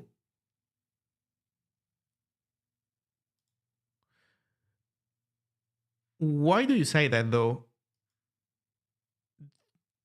If this is a 22-bit number, shouldn't we want to shift it left 10 bits to obtain a 32-bit number?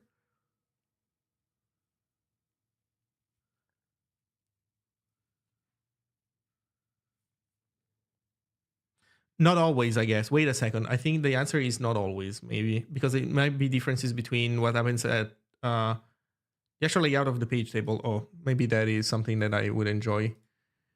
That would help me understand. Maybe on different levels, we might want to do different things. Sorry, 12. Okay. .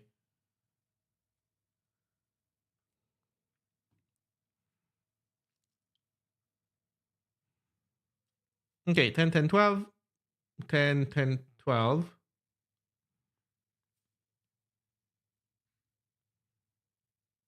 Page table entry. Okay, flags. Valid, read, write, execute, user, DAG, which we don't know what they do, RSV.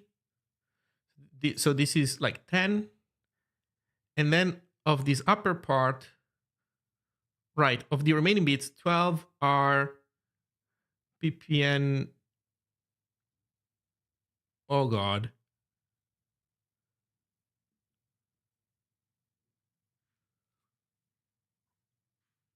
Wait a second.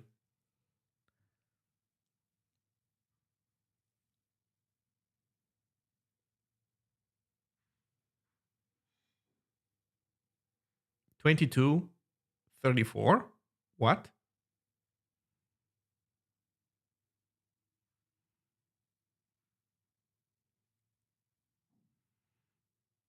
What? Wait, is that why they had physical address T? Which, by the way, I don't know, when was that thing defined? Wait a second. I also assumed that the P address T was another way of saying U32, but maybe not. Wait a second. Where is P address T defined? Maybe memory allocation has some of these answers.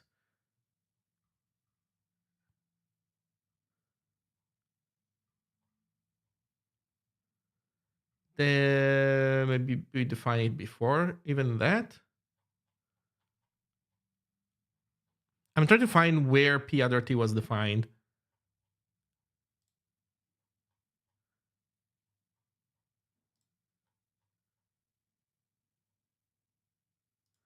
No, these are all 32-bit numbers. Okay, so these are just aliases for 32-bit numbers. SV32 supports 34-bit physical addresses. Uh-oh. This is defined as a 32-bit number in here, though. The more confusing stuff.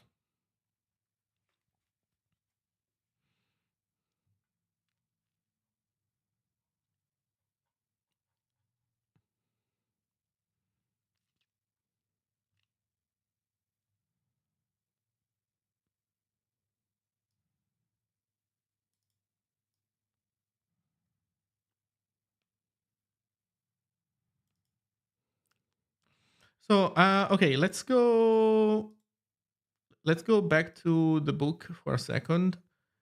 Page table. So this is just using 32-bit values for everything, though. So I think we are supposed to return a 32-bit value here. Also, we're using other, not necessarily to produce a physical address.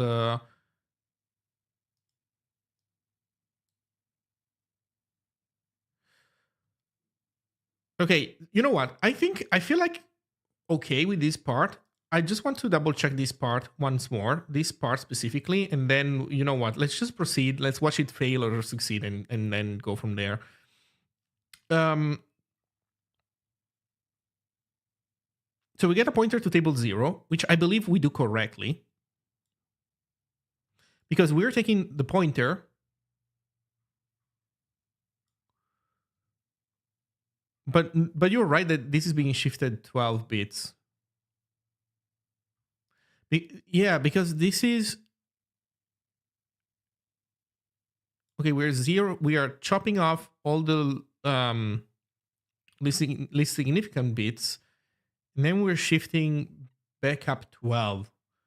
Like we are kind of overshifting the value that we put in there.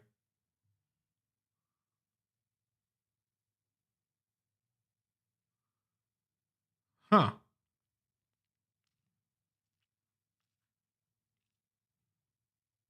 The result of alloc pages should be shifted right by 2, I believe, in ptother. I think you are right. I think what's happening is that alloc pages gets called,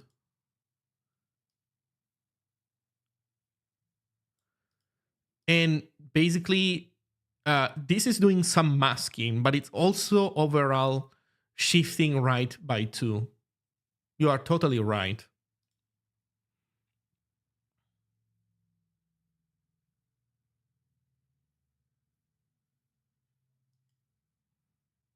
You are totally right. So I guess we can do this.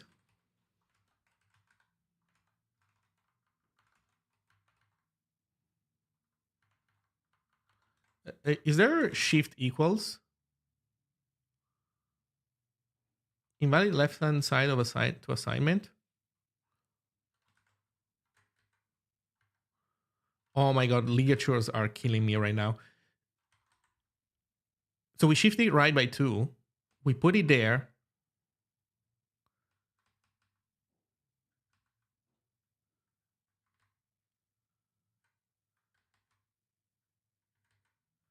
But then that makes us overshift left by 2. Is there anything that we're gaining by doing this shift? Like, what if we don't shift it right by 2 before putting it in? And what if we don't shift it left by 2 when taking it out?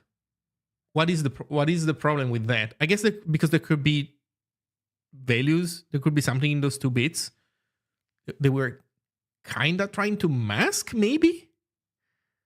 Is that it?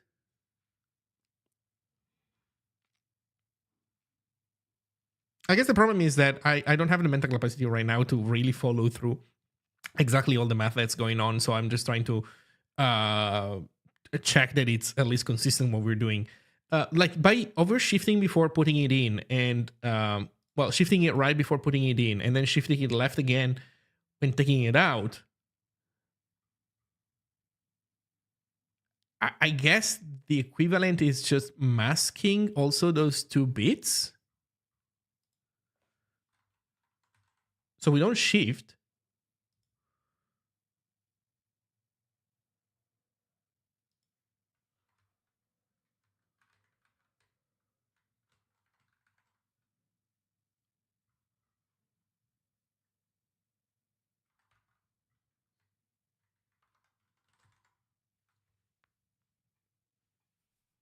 That's at the end of the day the same thing, isn't it? By the way, this is like, you know what? This is really making it. It's making really a good argument for just freaking masking here.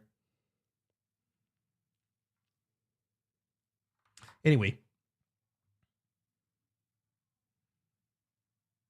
Okay, let's proceed. Let's get it working and let's see what happens. The page table must be configured not only for applications user space, but also for the kernel. In this book, the kernel memory mapping is configured so that the kernel's user addresses match the physical addresses. This allows the same code to continue running even after paging. First, let's modify the kernel linker script to define the starting address used by the kernel base. Okay.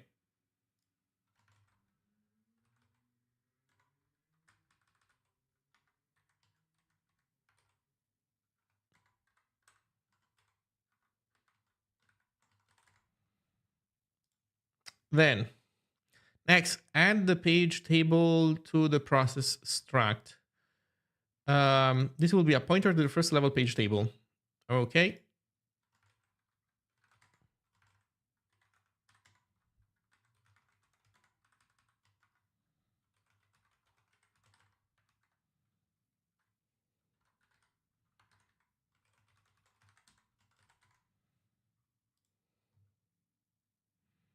Lastly, map kernel pages to the create process. Map the kernel pages in the create process function.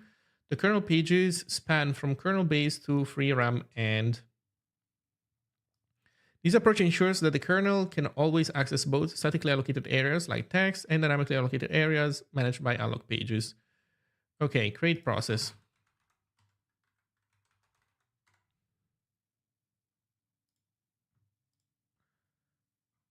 Create process, map kernel pages. Maps a page. And then does some initialization. Oh god, okay.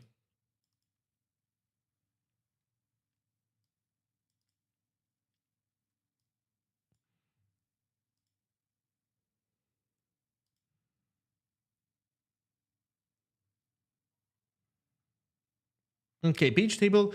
It is actually one thing.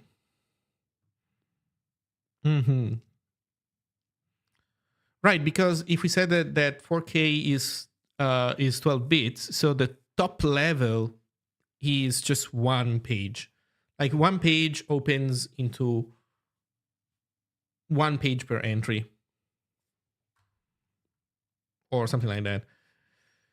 Okay, so maybe the signature, the type here should be different. Maybe this can be just one page entry. That works for me. Where do we do this? This is right before the final assignments, I guess.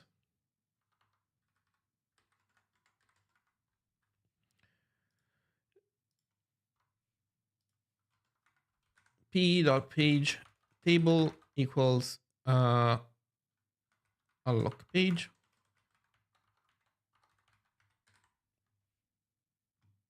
Wait, is it page unlock? What is it? Unlock pages. Then, okay, now I need to, oh my God, this fucking for loop.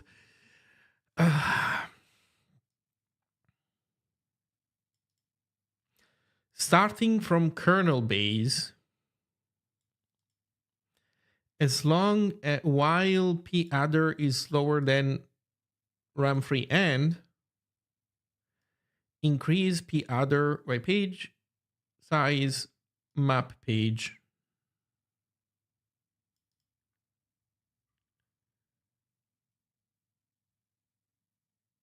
Page RWX.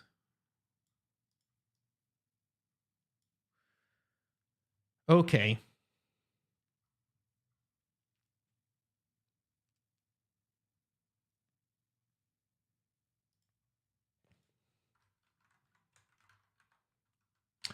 So also we need kernel. What was it called? Kernel base.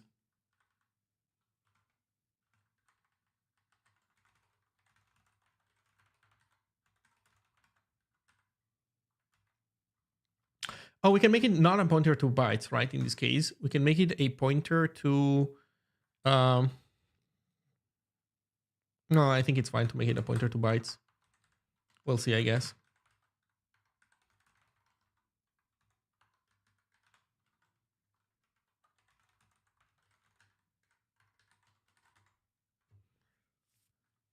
Okay.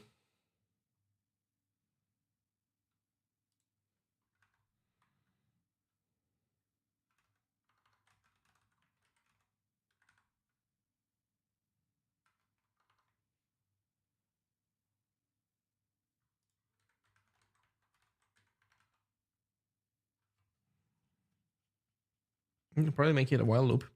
How do we increase here? We go with page size. Yeah, you're right.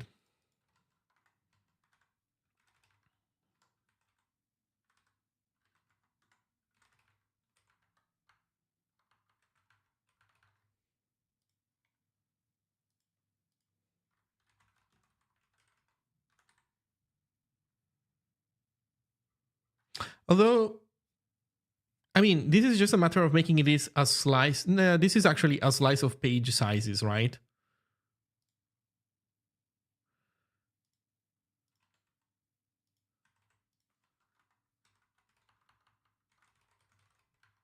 It's like this. Pages is kernel base.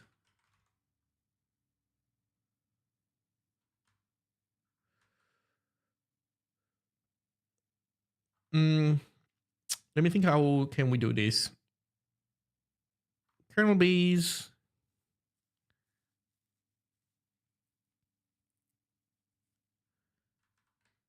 Yeah, let's look like this. Pages is kernel base. I'll have to int cast it.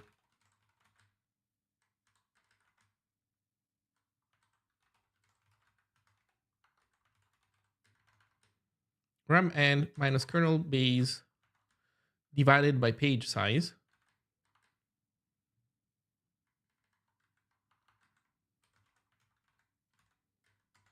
That gives us the page count, pages count, I guess. And then we can say pages is basically a slice of pages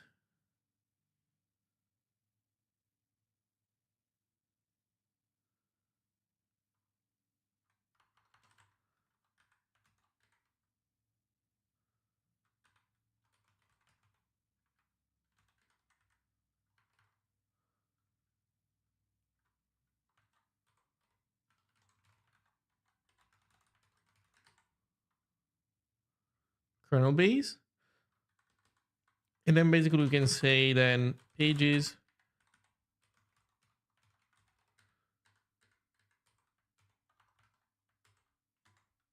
There we go.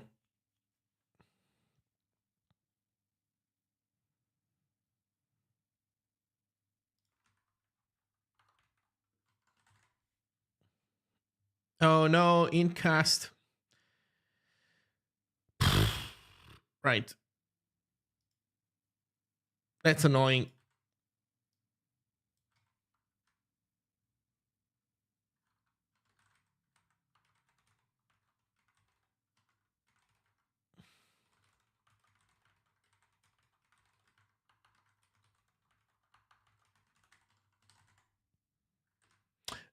No, you're joking. It's just because of the subtraction? Come on, man. Oh, wait, int from pointer, though. Why does it work here and it complains in here, though?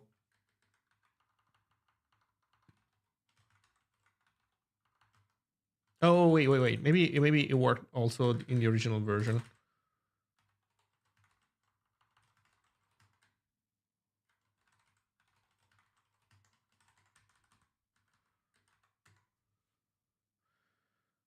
Oh, custom from other scope. Okay. Okay, so this gives me page address. We can call it p-adder, I guess. There we go.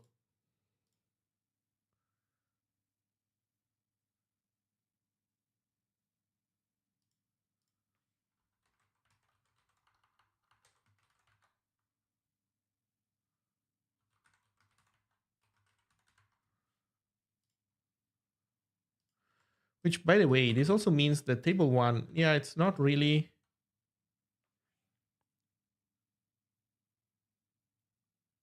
Yeah, table one is an array of page entries. Yeah, I'm doing a silly because while this is, yeah, page table is a collection of page entries. I guess we could be more precise by saying that it's a pointer to a known number of page entries, 4,000 whatever, but it's fine. Okay, page table, p-adder, and then as flags, what do we pass? Const flags.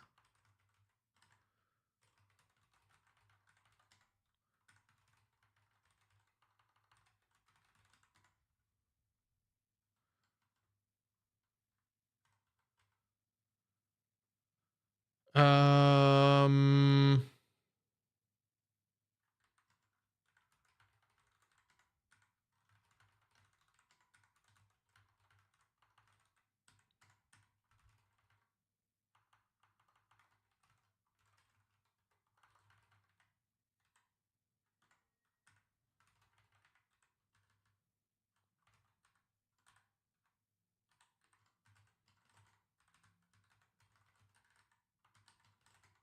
like this. You know what? Let's give default values to these guys.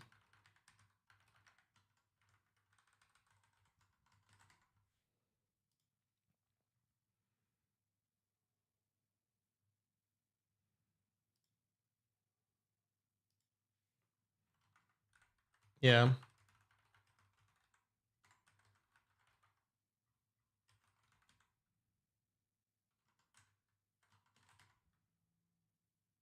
Oh, well, valid can be true, I guess.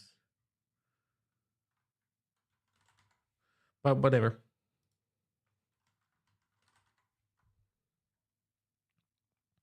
Okay. So we are doing it. Switching page tables. Let's switch projects page table when context is switching. Wait, do we not have to turn on virtual memory at all? Like it's always on? Wait, no. I think we're missing something. Oh, no. I think I get it. Maybe. Well, I don't know. Well, let's see. Let's switch to the process page table when context switching. So in yield, as fence VMA, right? CSR write, SATP. Oh god, more fucking weirdo math, of course. Then fence again.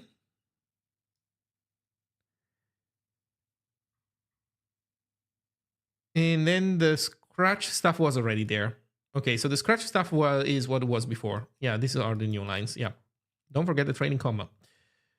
Okay, in yield.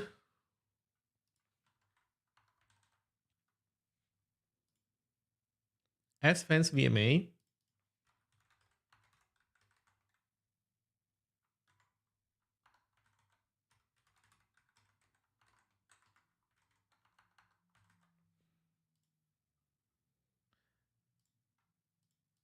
CSR write SATP.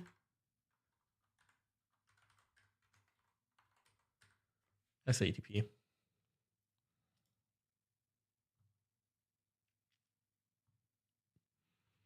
Okay, so this is taking the pointer to our page table, shifting right 12,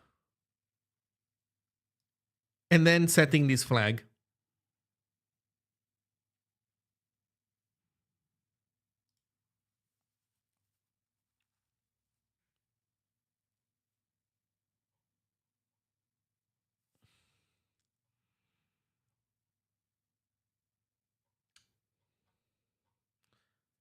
So I had SATP with, I guess I shift, then I cast to SATP, then I toggle this on.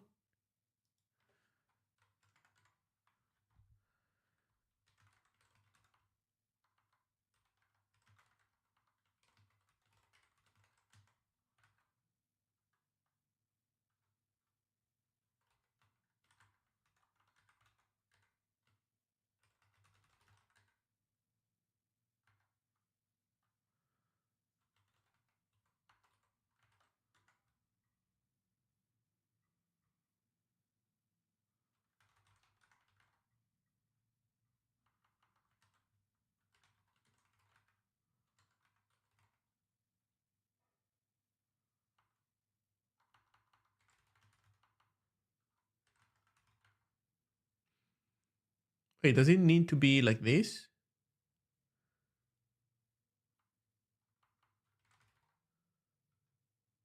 I think we can do it like this, right? Return.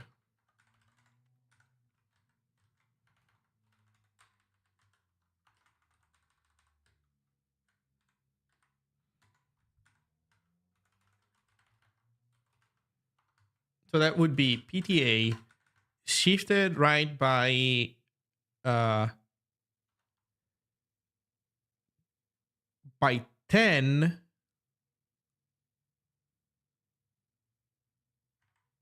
And that's it.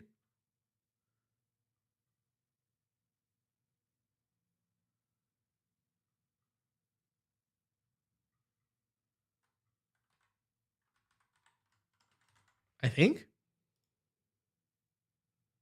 No, by 12, sorry.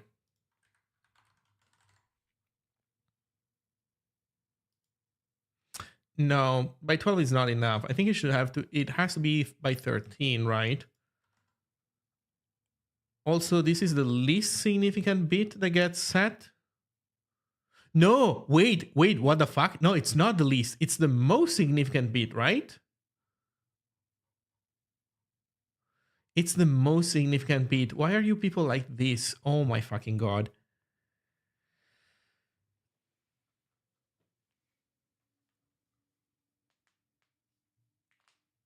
So I guess in our case we shifted by 13. Translating this C code into Zig, I'm not really doing a good job at it. There is so much impedance mismatch between the way things are expressed. Holy cow. Well, I don't know. Let's hope that I did it right. I probably did not. So let's watch it crash and burn. So let's complete the assembly and let's see what happens. So yield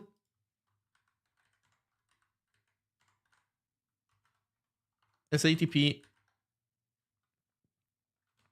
R. And then what do we put in there?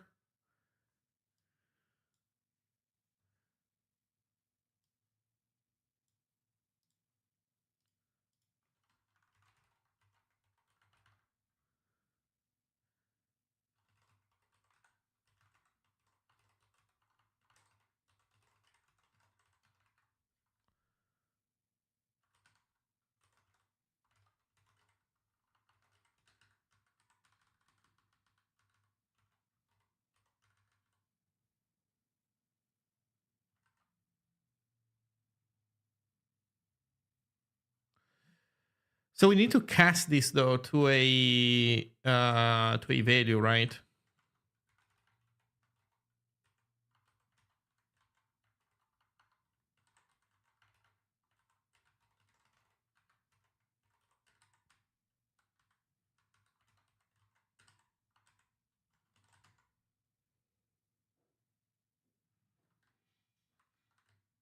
Using the identifier P.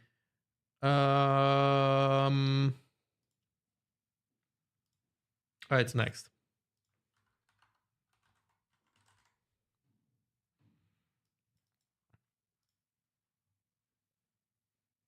Okay. But specifying the first page level table in SATP, know that we divide by page size because it's the physical page number.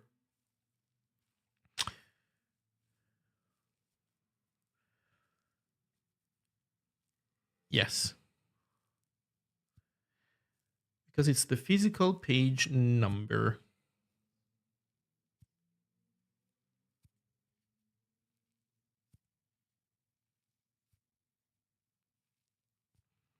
SFence VMA instructions added before and after setting the page table serve two purposes: to ensure that changes to the page table are properly completed, similar to a memory fence, to clear the cache of page table entry CLB. Are you writing your own assembly language that doesn't look like x86 64 ASM? It is not. It's RISC-V assembly. When the kernel starts, paging is disabled by default. The SATP register is not set. Virtual addresses behave as if they match physical addresses. Testing paging. Let's try it and see if it works.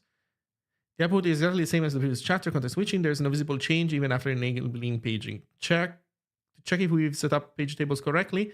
Let's inspect the QEMU monitor.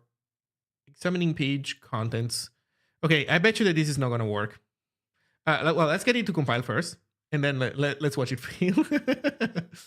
Missing start field page table. Right.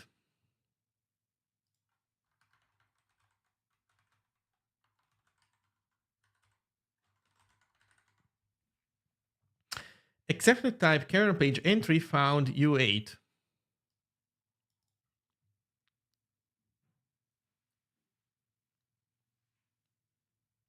Oh, right. Alloc pages gives you a slice. That is indeed true. So we need to make that match. 61. Yeah, so we do that .ptr and then we do add ptr cast. Can we do it on a slice straight up? Does that work? Yeah, it works. Just a matter of alignment. Pointer cast increases pointer alignment. Create as alignment 1. Yep. Align cast.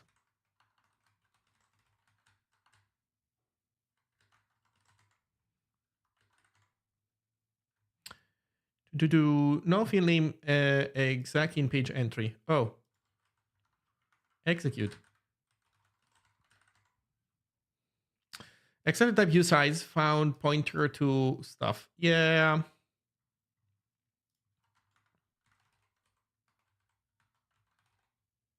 I guess I can just do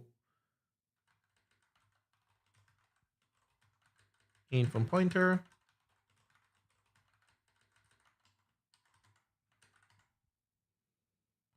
Why would random pages return the page entries instead of U8? I don't know, man.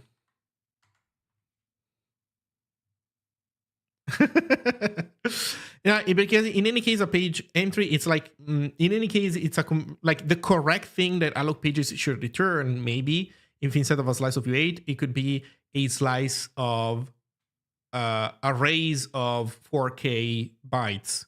But in any case, I would need to translate the pointer type, so it doesn't matter. Base shifting operator expected integer type found a pointer. Okay, 447.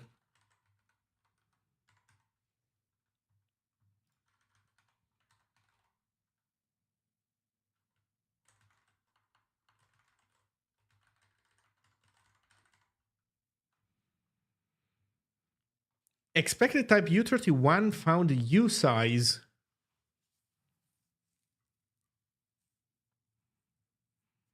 So it doesn't int cast.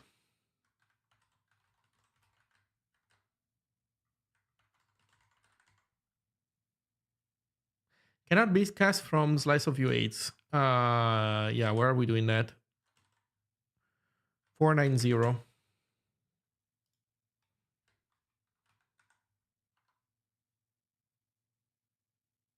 Ooh, oh man, this is tough actually. Yeah, because this is not that. It's a pointer cast. Oh my god. Alloc pages gives us a pointer to the thing. So this is actually a pointer. No. Wait a second. That is another way of looking at a pointer. Page entry is another way of looking at a pointer. So do we... It is a bitcast. It's a bitcast of .ptr, basically. Okay. Cannot bitcast from U8? No! Why? Son of a bitch.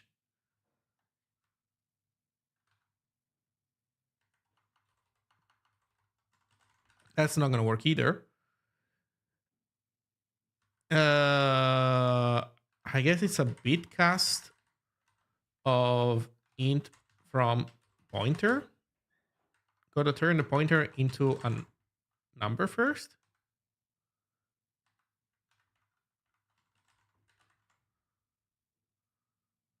I think pointer cast and the ref8. No. It's not. Like a page entry is a U size. It's a pointer where we split off some bits. So it totally is the pointer that we want to turn into a packed struct.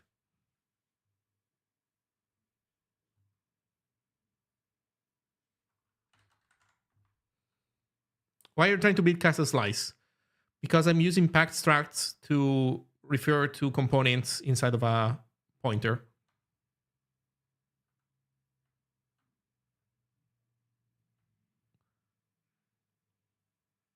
Yeah, but this is a slice.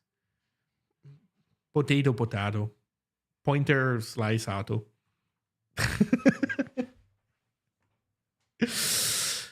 You can never bitcast a slice. I tried to bitcast... wait, let me try to bitcast the .ptr. I think that did not work either.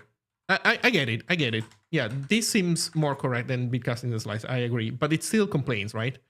It refuses to bitcast a pointer. So yeah, the original code was wrong. Fine. This could work, but the type system doesn't like it. So I'll go the more explicit route.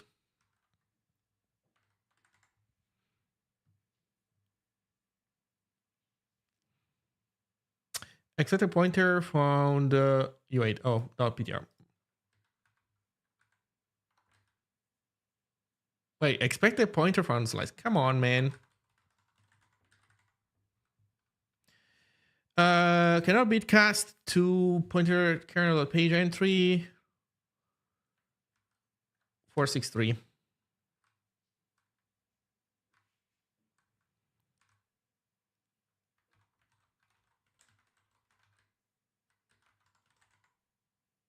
No, what am I doing? Wait. Okay, let's take a look again. Cannot bitcast. Oh, right. So it's not a bitcast. It's a pointer from int. Kernel panic and unexpected trap. Okay, so we... I was about to say failed successfully, but we didn't exactly fail successfully. We failed expectedly. We failed as expected. Okay. We need to look at our math again because we're definitely messing up the math. The good news is that there's not a lot of that going on, so we just need to make sure we do the right thing in those cases.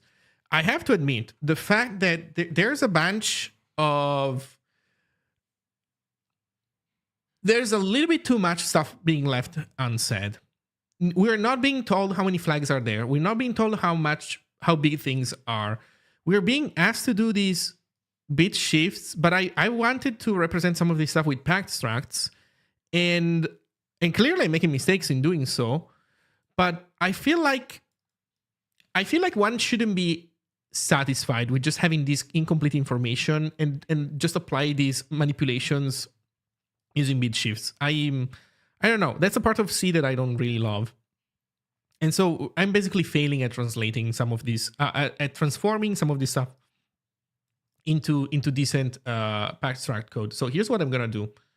I'm gonna try to keep both things. I'm gonna try to keep both pages open, one next to the other. Let's see how far we can. Let's see if we can make it work by looking more closely at what we're looking at, like at the original stuff, and implementing it better. Let's see. Okay, virtual memory.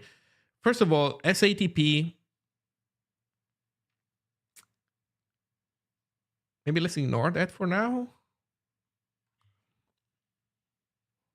Okay, the main problem is map page, I think.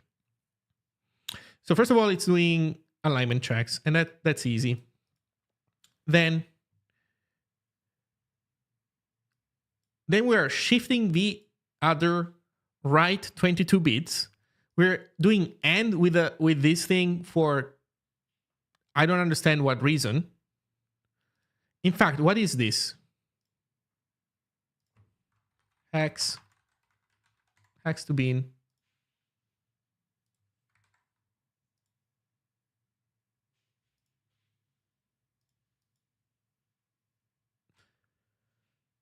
I don't get it.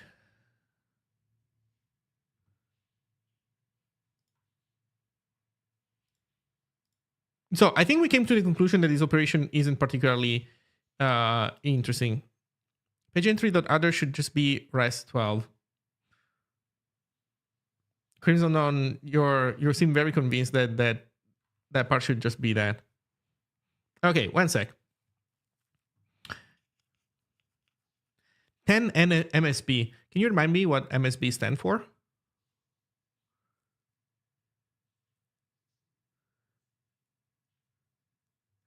So in any case, let's look at our equivalent. So what we're saying is we're saying that we have.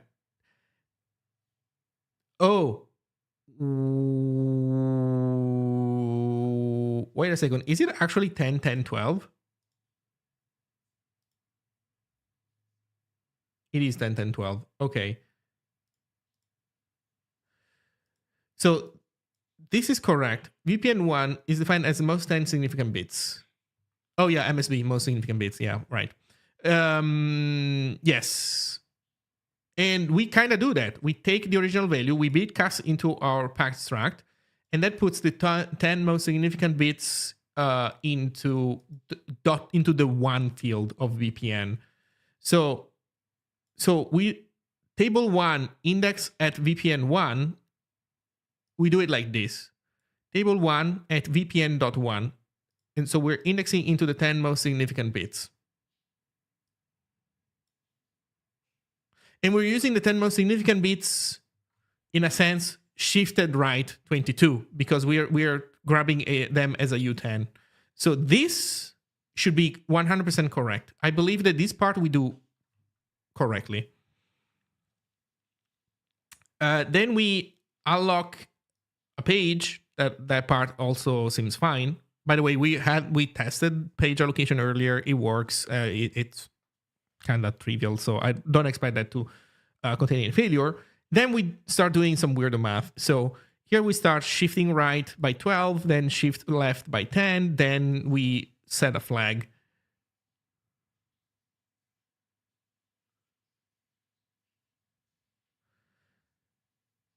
So let's see, what do we do here? We alloc a page. We take the pointer, we cast it into a page entry struct. A page entry struct has, some flags written down explicitly, some flags bunched up as a U5, and then 22 bits as the rest, which Crimson Dawn says is the PPN. Let's take a look at this page here. Yeah, PPN, because it's 12 plus 10, right? PPN 1, PPN 0, so PPN more in general. Yep, that works for me. Shall we rename it PPN? Let's rename it PPN. I like it. I like the name. Okay.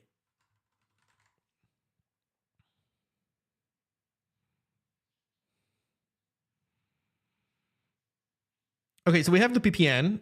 What was I saying? Then, so we yeah, we cast everything. We set value to true, and then we do table1 at VPN1. We set it to our value. That should be fine.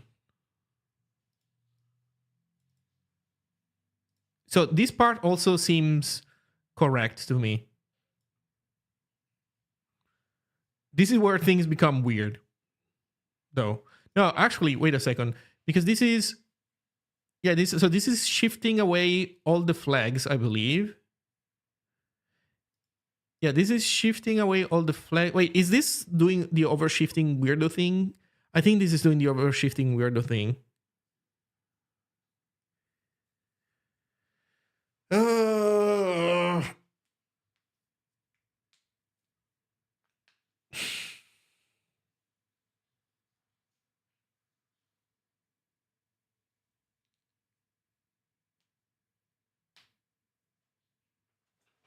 Why isn't this done with a bit and with a nice mask? Because masks are not nice. I wanted to do this with packstracts. The problem is that I'm having trouble mapping these operations into packstract operations. So shift 12, but then shift left 10. So in a sense, this takes the address and shifts right 2 at the end after masking, which is so annoying. Like this should also have, so to do it exactly the way they do it, we would need to do also this.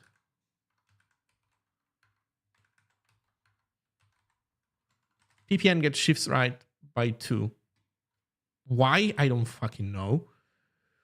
But that's how they seem to be doing it.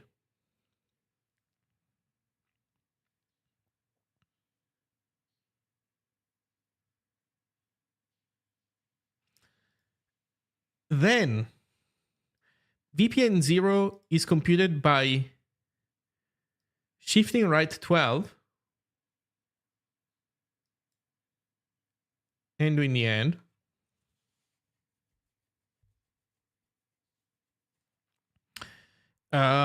Which we're not doing explicitly because for us, it's just a matter of accessing VPN 0.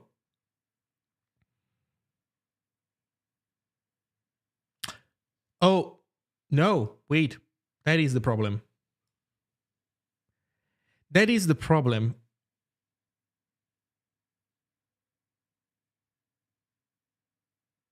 Wait a second.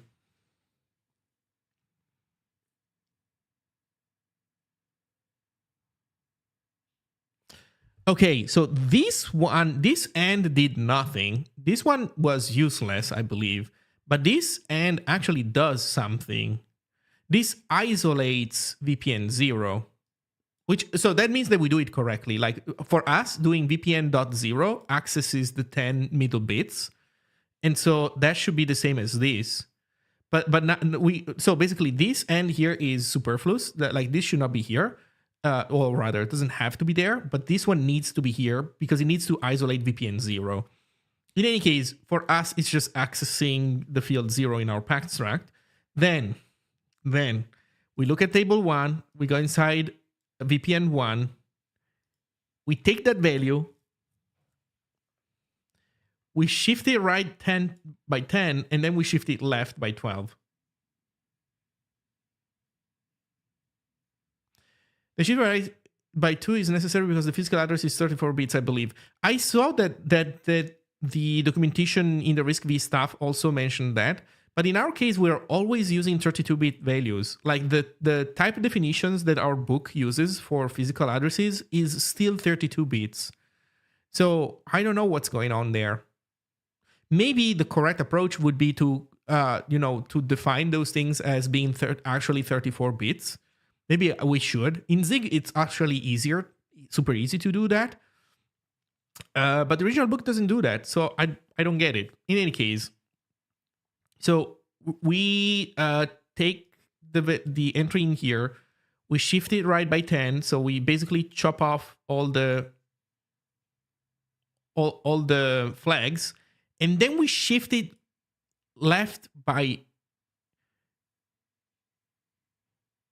by 12, which is the same for us as calling the address. Wait a second. Here I was doing weird things. Okay, let's say that we don't have other. Let's imagine that other doesn't exist. So how do we get table 0? That's tbl1 dot ppn, right? No, not dot ppn, dot dot ppn, shift that left by 2.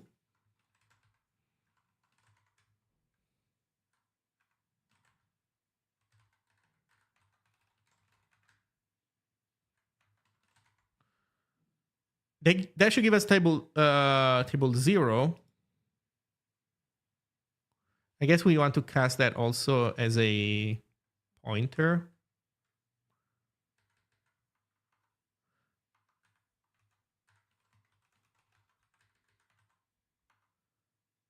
So it's an int cast, but it's also a PTR from int.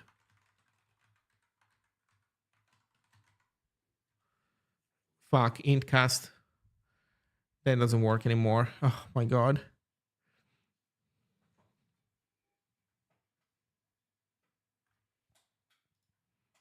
Give us a link. Give us a link. Add an as. No, I'm so against as. I don't like it.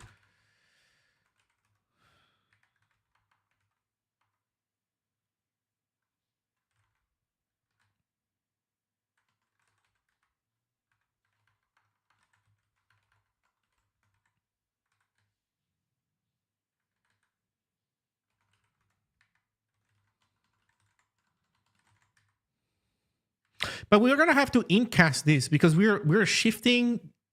I don't know what we're doing. Yeah, we're shifting to 34 bits. But anyway, and then we do table 0 equal table 0 indexed at VPN 0. So we were saying that this is correct. The only thing that is not correct potentially is this code here, where we're basically trying to do this, and maybe we're doing it wrong. So what are we doing here? We're taking p other. We are shifting it and trying to make a page entry out of it.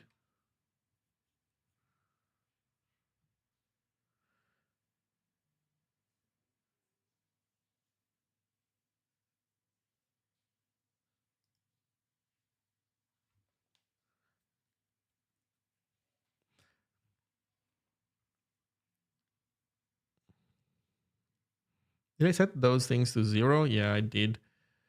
Okay, so we're taking p other.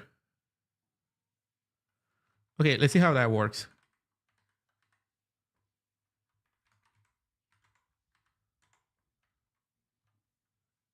So that builds, but we still panic.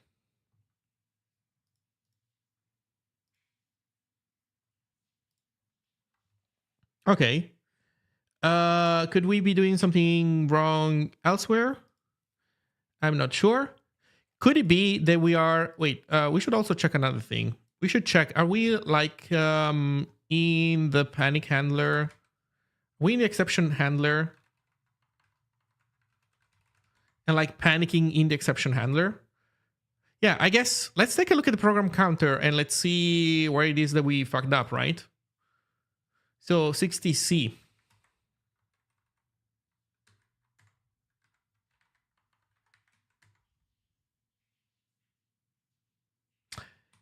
Yeah, so, okay, so what's happening is that we're panicking.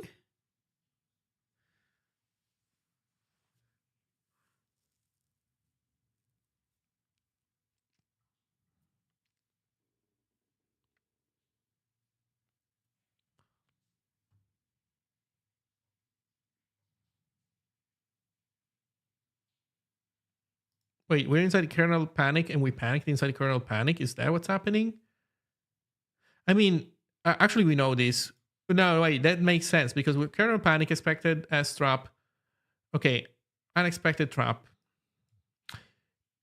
But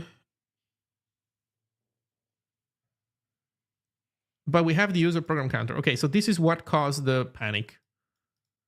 380.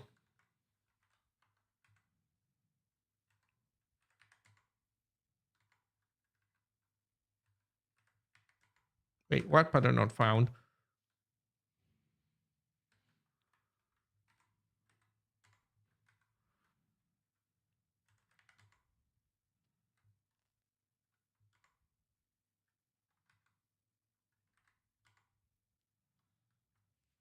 Kernel entry.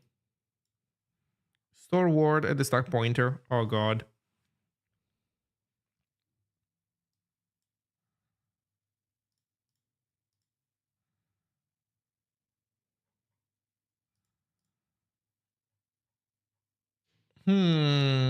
Okay, so I'm having trouble understanding where exactly it is that we panic though.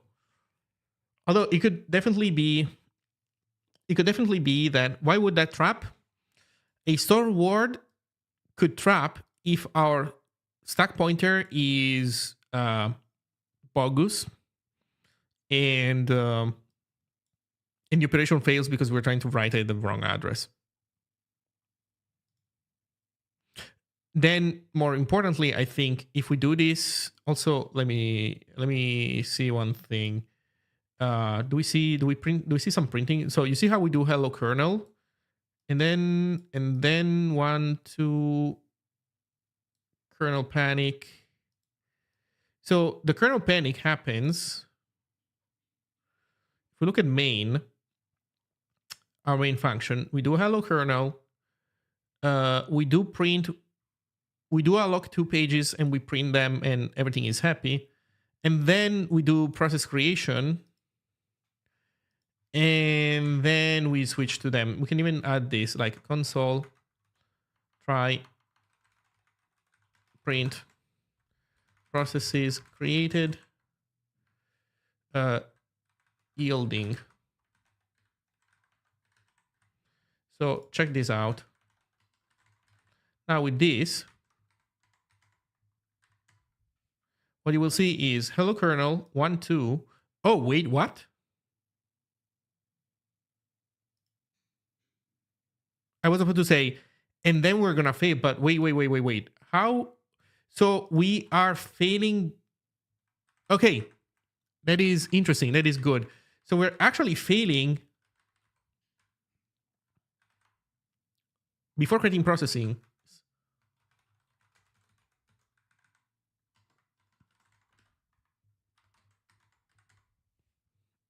Okay, so we're failing as we create processes, which is good, at least interesting, because it means that we're failing in here.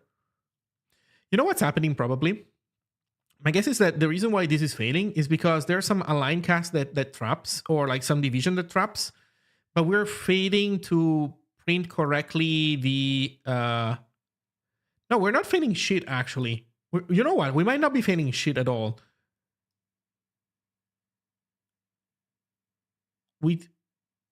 You know what it might be? We might be just tripping because of some of our casts.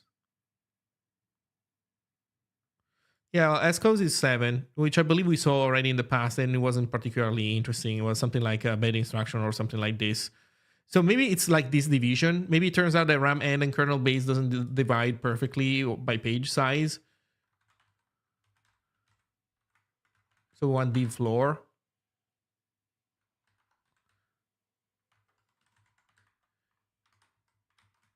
Something like this.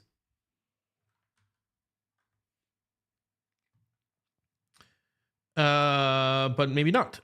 You know what? Maybe it's this. Maybe it's some assert they were making that fails. Okay, here's what we can do. Look, std.debug.print here.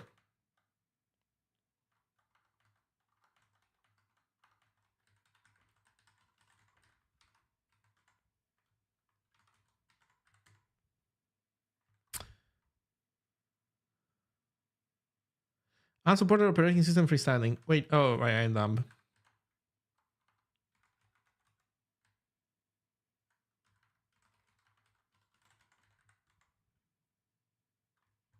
Okay, so we reach here. Wait, is it the align cast? Yeah, it might very well be the align cast. Yeah, look at this. Creating processes, but we don't print here anymore. So what's stripping is this align cast. Why am I not doing... Why is this not aligning shit, man?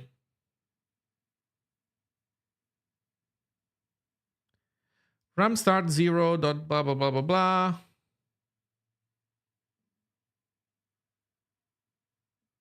Wait, is it really RAM start not aligned?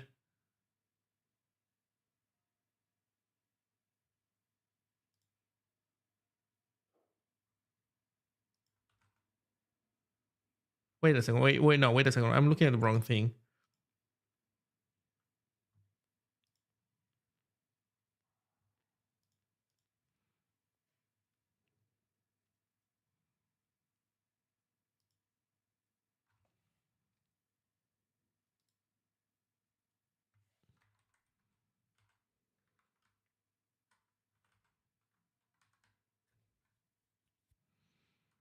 Really, RAM start is not aligned?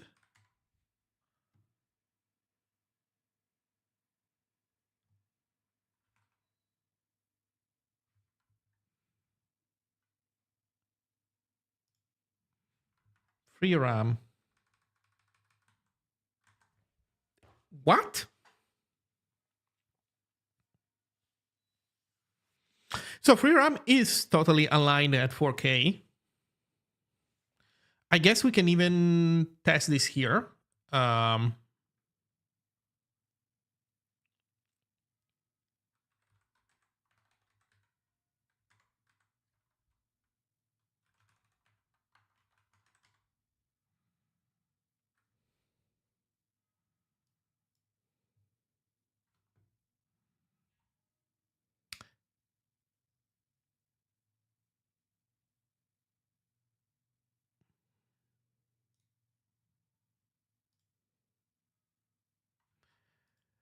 So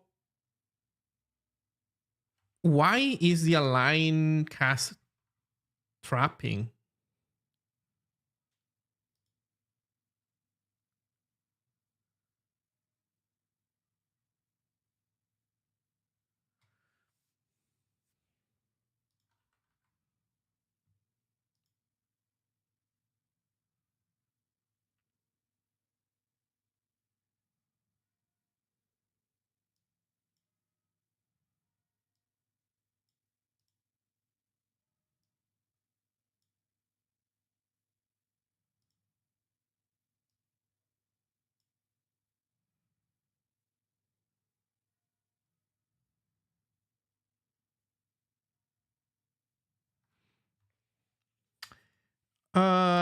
This should totally be producing align stuff.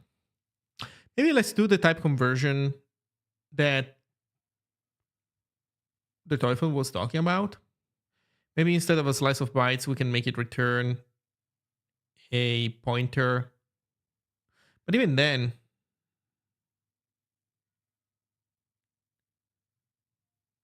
I mean, the align cast would have to be somewhere. It's weird that this really trips like this.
I think Zig could be more lenient and just let me do this, run this stuff on slices.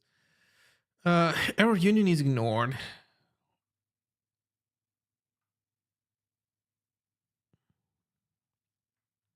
Yeah.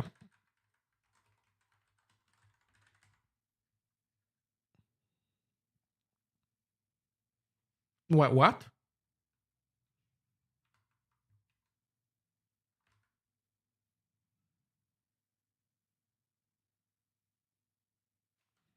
What?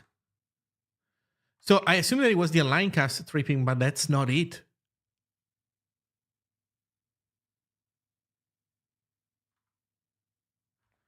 That is not it. So it's inside alloc pages that we die?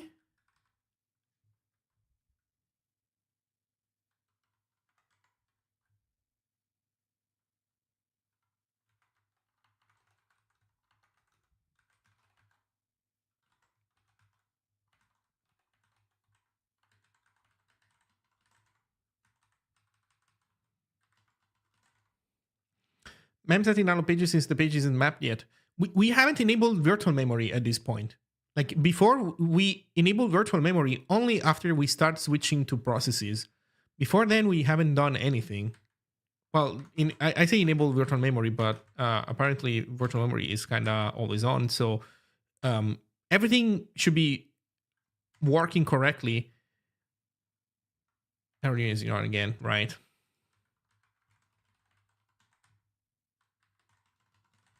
The first moment that we start messing around with this stuff. Okay, let's see. Hello kernel, creating processes here. Okay, let me remove these multiple here and instead move it below.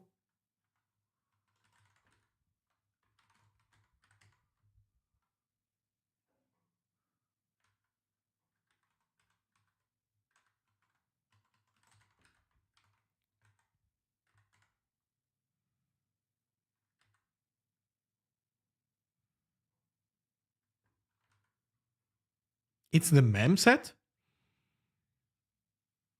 Okay, so it's the mem set that traps.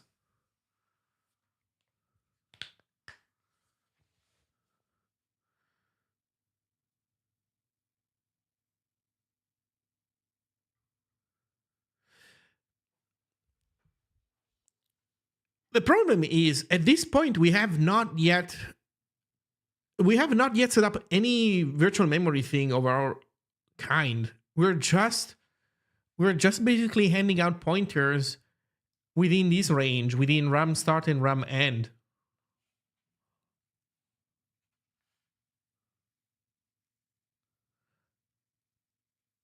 So how is that failing?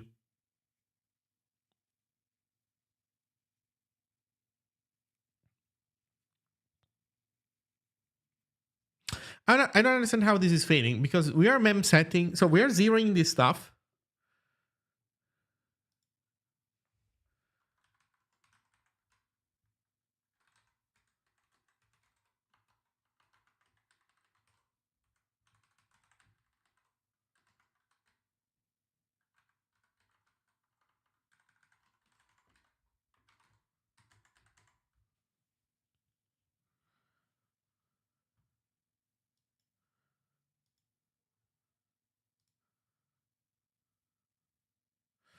Okay, let me do this thing. Let me turn off our exception handler because I think that once more the thing is not going to really be of much help to us.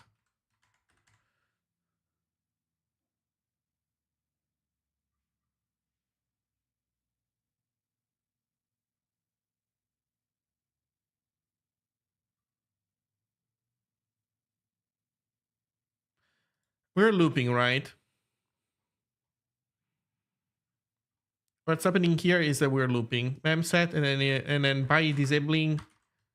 Oh god.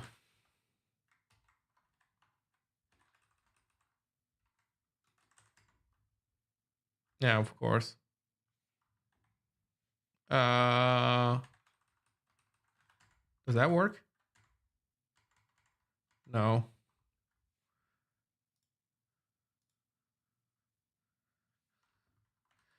Okay, so disabling our handler is not a good idea. The problem is that we crash in it, which is also not good. But I guess we can, even if we crash in it,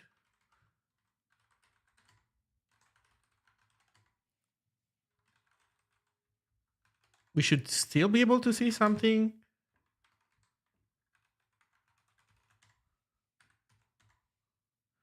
In here.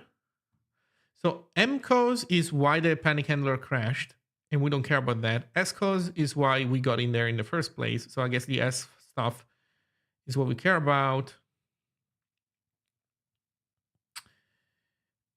Um,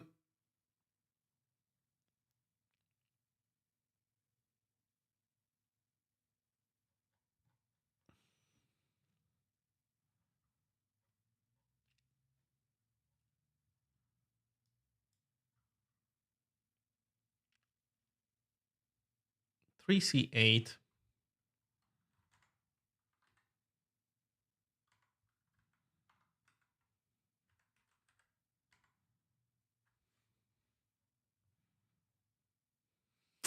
Yeah, that is so bad because at that point, wait, is that okay? You know what? Wait. There was a section about examining page table contents, right? So maybe what we can do is take a look at this and see what's going on. But so you have vmem. I shouldn't because the create process doesn't call yield. And the only place where we set this stuff up is in yield. And until yield gets called, we don't touch SATP. SATP stays unset. I think we can even see it here. SATP, look at it. It's 0. We didn't touch it. SATP is still 0. So when SATP is 0, virtual memory and physical memory has a one-to-one mapping. So the memset shouldn't do anything. You know what? I'm curious. What happens if I don't memset, but at the same time, it's a symptom? Like, okay, this would allow us to survive this part, but then there would be other problems because this is clearly doing something wrong. So I was saying earlier that alloc pages is very simple and I didn't worry about it containing bugs, but maybe I should. So let's take a look quickly at what alloc pages does. So alloc pages goes from RAM start to RAM end. So it creates an array of bytes that goes from RAM start to RAM end. And then you tell me, so you ask for 5 pages. I give you page size 4096 times 5.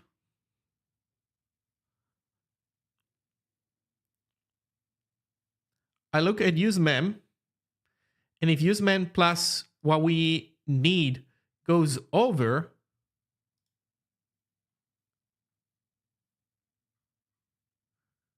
should it be goes over or equal? I think this should maybe be like this.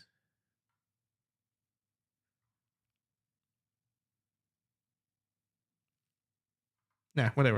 In any case, block size out of memory, but that's not what's happening. We're not going out of memory. And then all I do is give you a slice that goes from usemem to alloc size. Oh, fuck. Wait, is this wrong?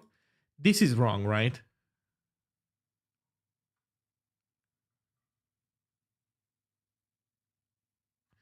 This is wrong, actually. This is use mem. Well, this is like this. That's actually how it should be.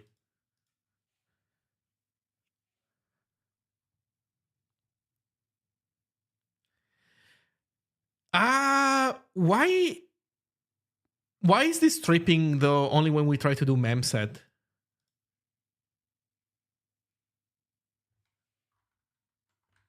Okay, that was definitely wrong. Let's see what happens now. Oh, there we go. Now we survived the memset.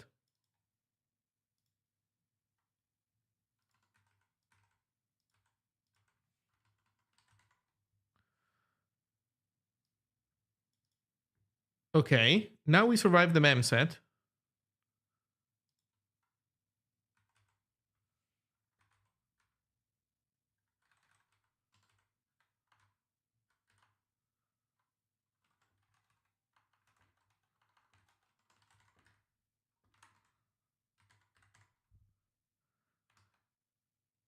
Okay.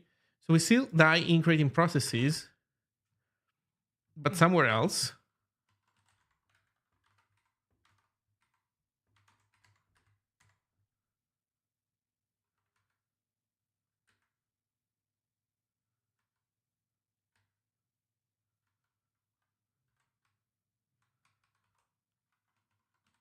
Now it's the for loop.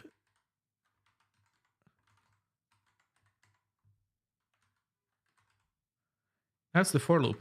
Okay, now it's map page that dies.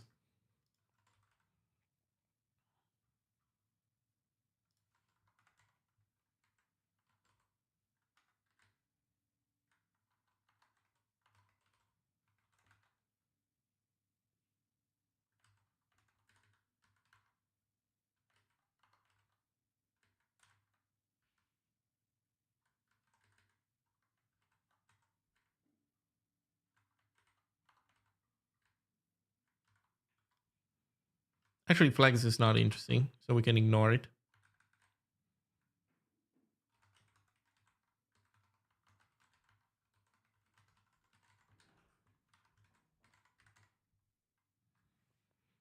Okay, one call to map page makes us die. Oh, right. These guys are also always the same, so it doesn't matter to print it twice, but whatever. So page entry at this address.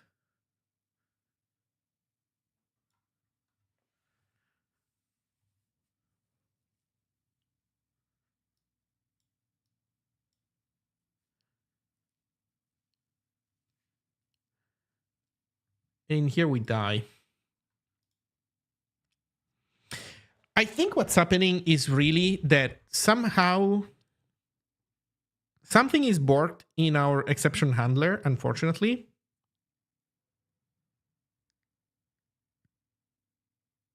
Like, why don't we see our nice panic messages? Like, out of curiosity, add panic test.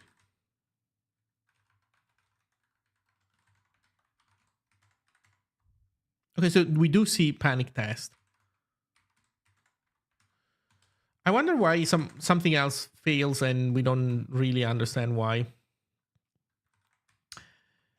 Okay, is one of those panics that trips.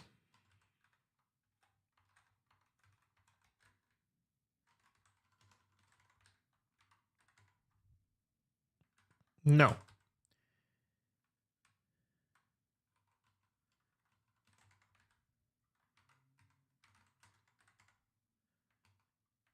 It's not that thing that trips.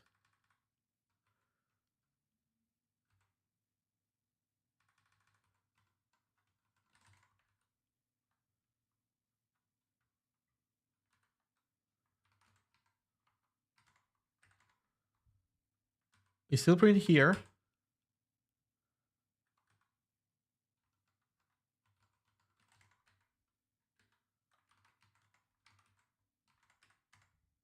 Okay, so it's this assignment that's wrong.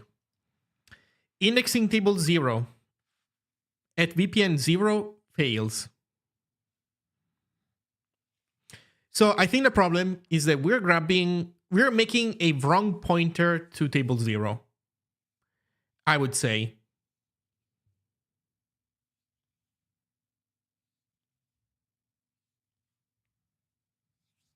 I would say that what's happening is that we're making a wrong pointer to table 0.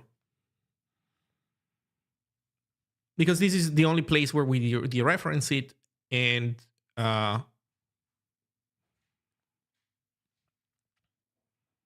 that's what causing trouble. So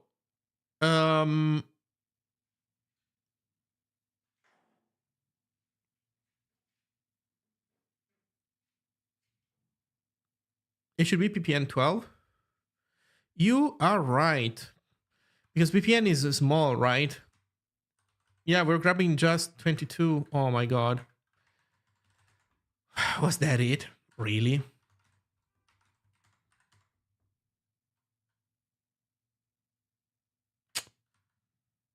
No, we still fail. Okay, let's print the address of table 0.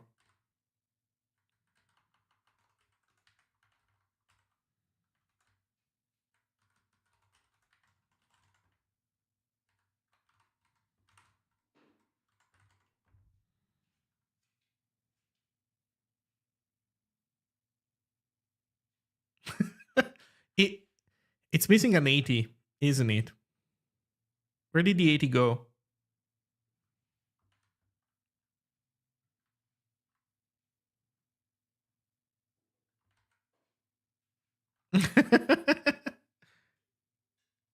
It's definitely missing an 80. Like 4K, what is it? 4K is 100, right? In hexadecimal. So like this is perfect. Like this should be, this value we know should be 80, 22, 8000. It's just missing an 80. Okay, what's happening? Why are we failing to give it an 80? Are we messing it? Are we fucking it up when we're writing it down?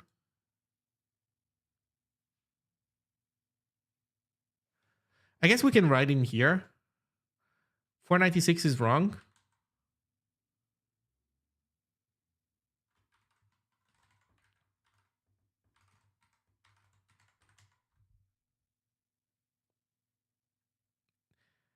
No, that's now even worse. Sorry, I'm messing around. I don't think that what I'm doing right now is right, but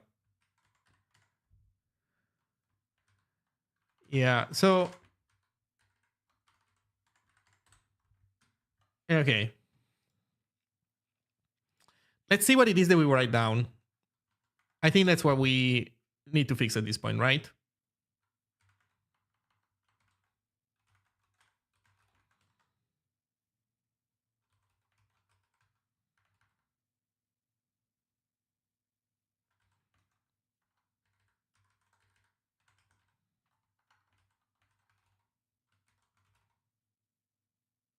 That's not a, wait, so we need to make it a number?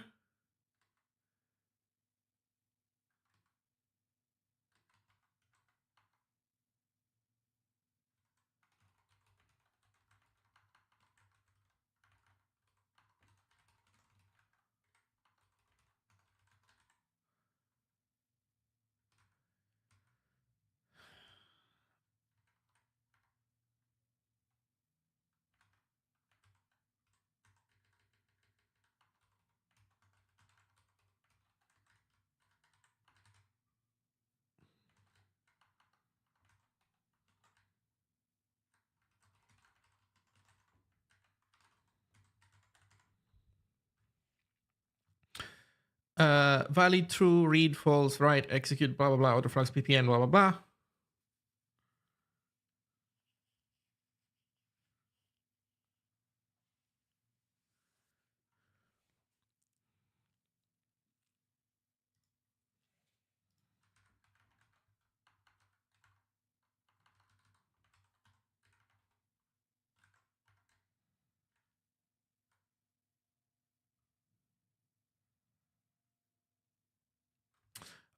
We immediately turn it into a PT other.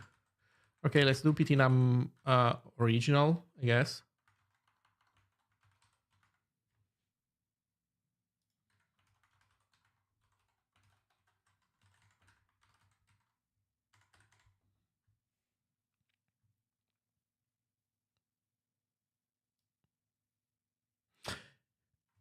Basically, yeah, something is going really wrong because in reality, what we would want to see here, right? It's the same fucking number but with a 1 at the end.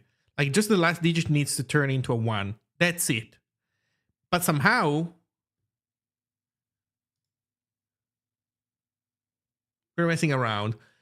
With the caveat that maybe, well, there's also the 2-bit shift weirdness stuff that I'm not so sure about. So let's say that we don't do this. What happens now? You see, now we write the correct address down.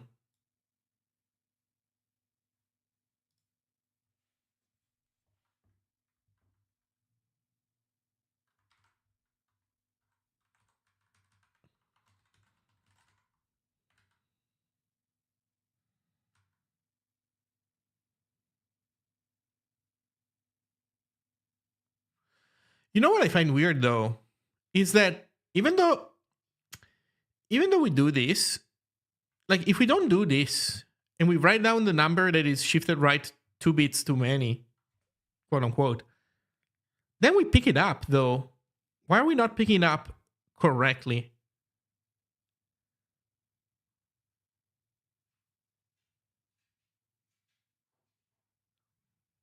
We're grabbing the ppn and we're shifting it up 12.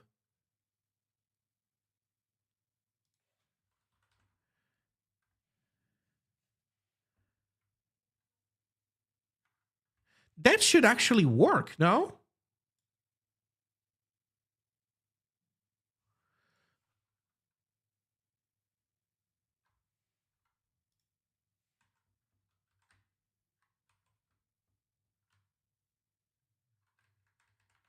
Sorry, I'm going insane. I know that this doesn't do anything, but just for completeness sake.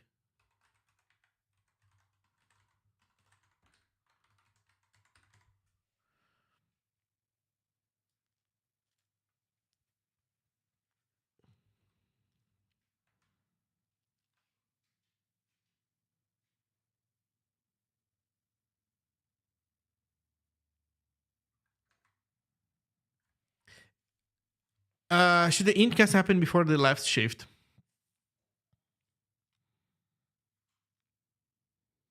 Yeah, maybe that's the problem.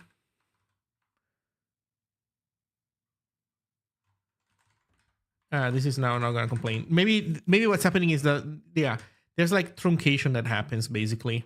I think the problem is that there's truncation happening.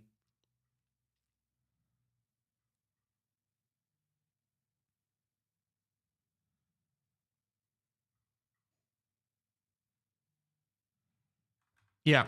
Okay, let's do it like this now.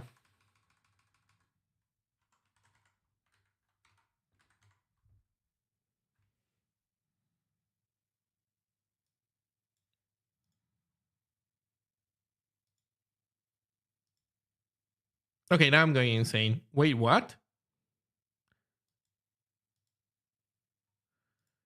We write down this, but we get back this. Int cast then shift. Okay. Okay, so without this, you're saying then?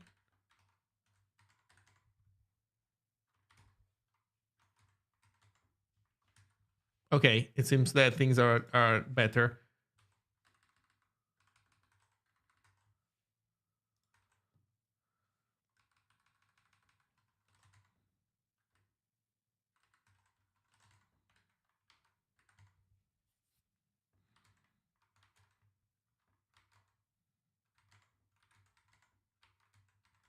God.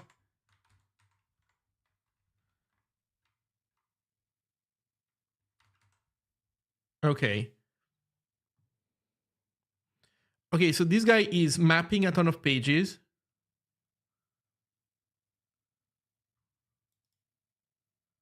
Process created yielding.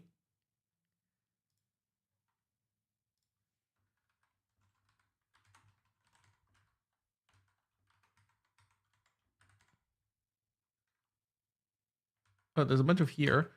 Okay, so we survive this.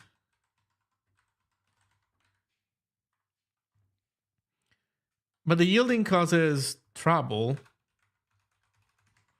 Where are we now? Program counter is... Oh, wait, what? We pooped ourselves. Esco's C. That's a new one. I've never seen Esco's C. Let's see where it is that then we poop ourselves then. So we were saying well, actually, no, that's kind of what we were expecting, right? Wait. We basically process created yielding and then we die as we yield.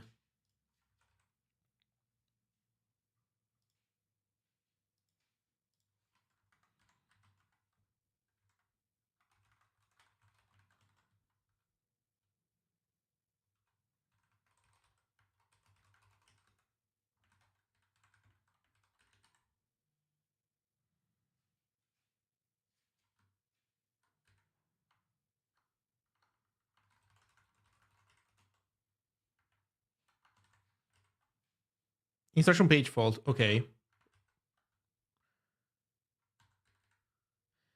Does it need to be an X? I think it needs to be an X.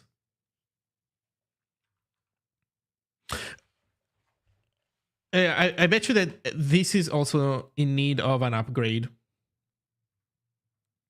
But we'll see.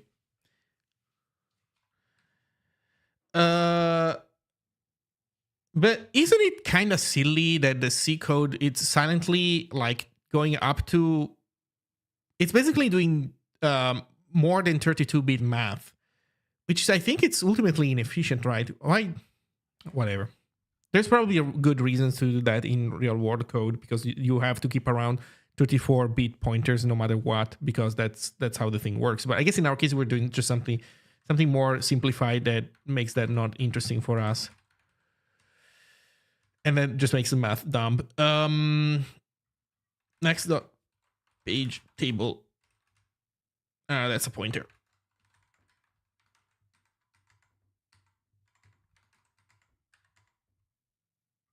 Okay, swapping active next page table. 80, 23, 9000.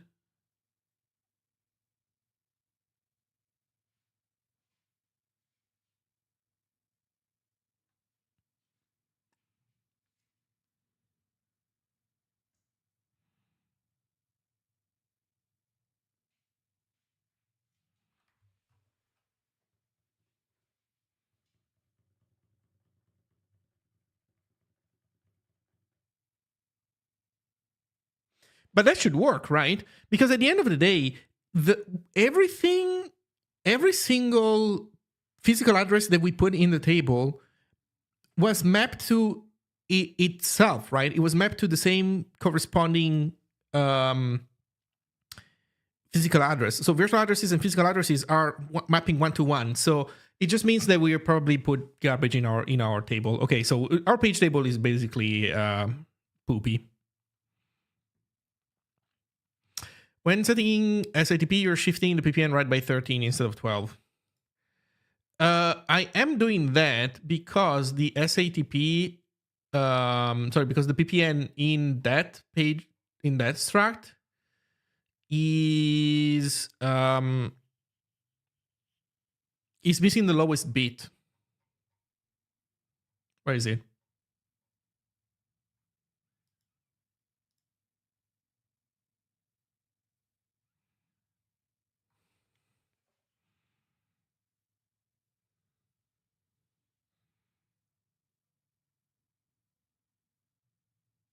You know what? Let's take a moment to see what the heck is going on.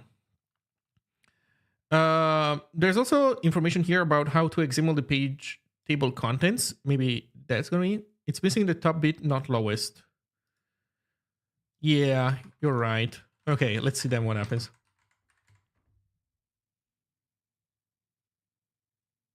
Well, what happens is that you're right. That's what happens.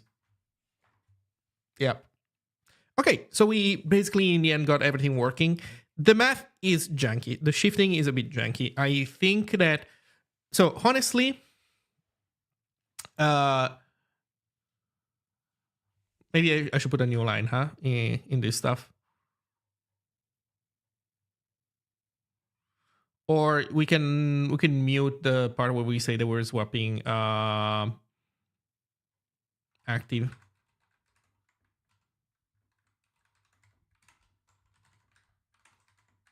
There we go. Okay, so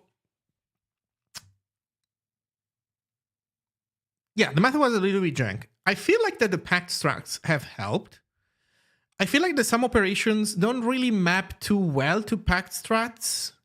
So I feel like that if I were to do this with more inside than what I'm doing now, maybe not everything would work as a packed struct. Maybe not.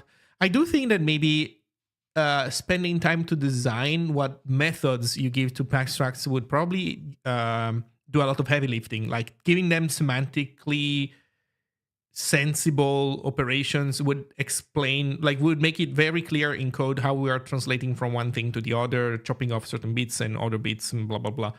But maybe not. Maybe at the end of the day, shifting would make certain things more obvious, but even then, it's not bad, right? I feel like that I like that. Here's the part that I really like. This guy was perfect. Like having a VPN packed struct that chops your pointers into 3 sections, that works beautifully. You never have to do anything weird with it. This guy was weird. This guy was weird because, and I think like most of the weirdness, maybe all of it, was because of PPN being overshifted to 34 bits because that's apparently how physical addresses are on RISC-V, and that being weird in the type system. Okay, so here's what I'm gonna do. I need to take a very quick bathroom break, and then let's examine the page table contents. So let's continue what the book says. But yeah, this is working. Enjoy the ABAB as I just need like a couple minutes, not longer than that. Bork AFK. I don't know, 5 minutes, 4 minutes. I only have stream starting at 5 minutes? No. Making tea, making coffee break, making tea. Oh, that's all I have? Okay.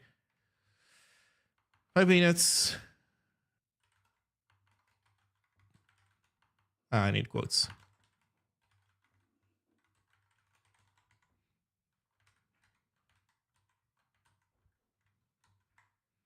Right back.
Okay, I'm back.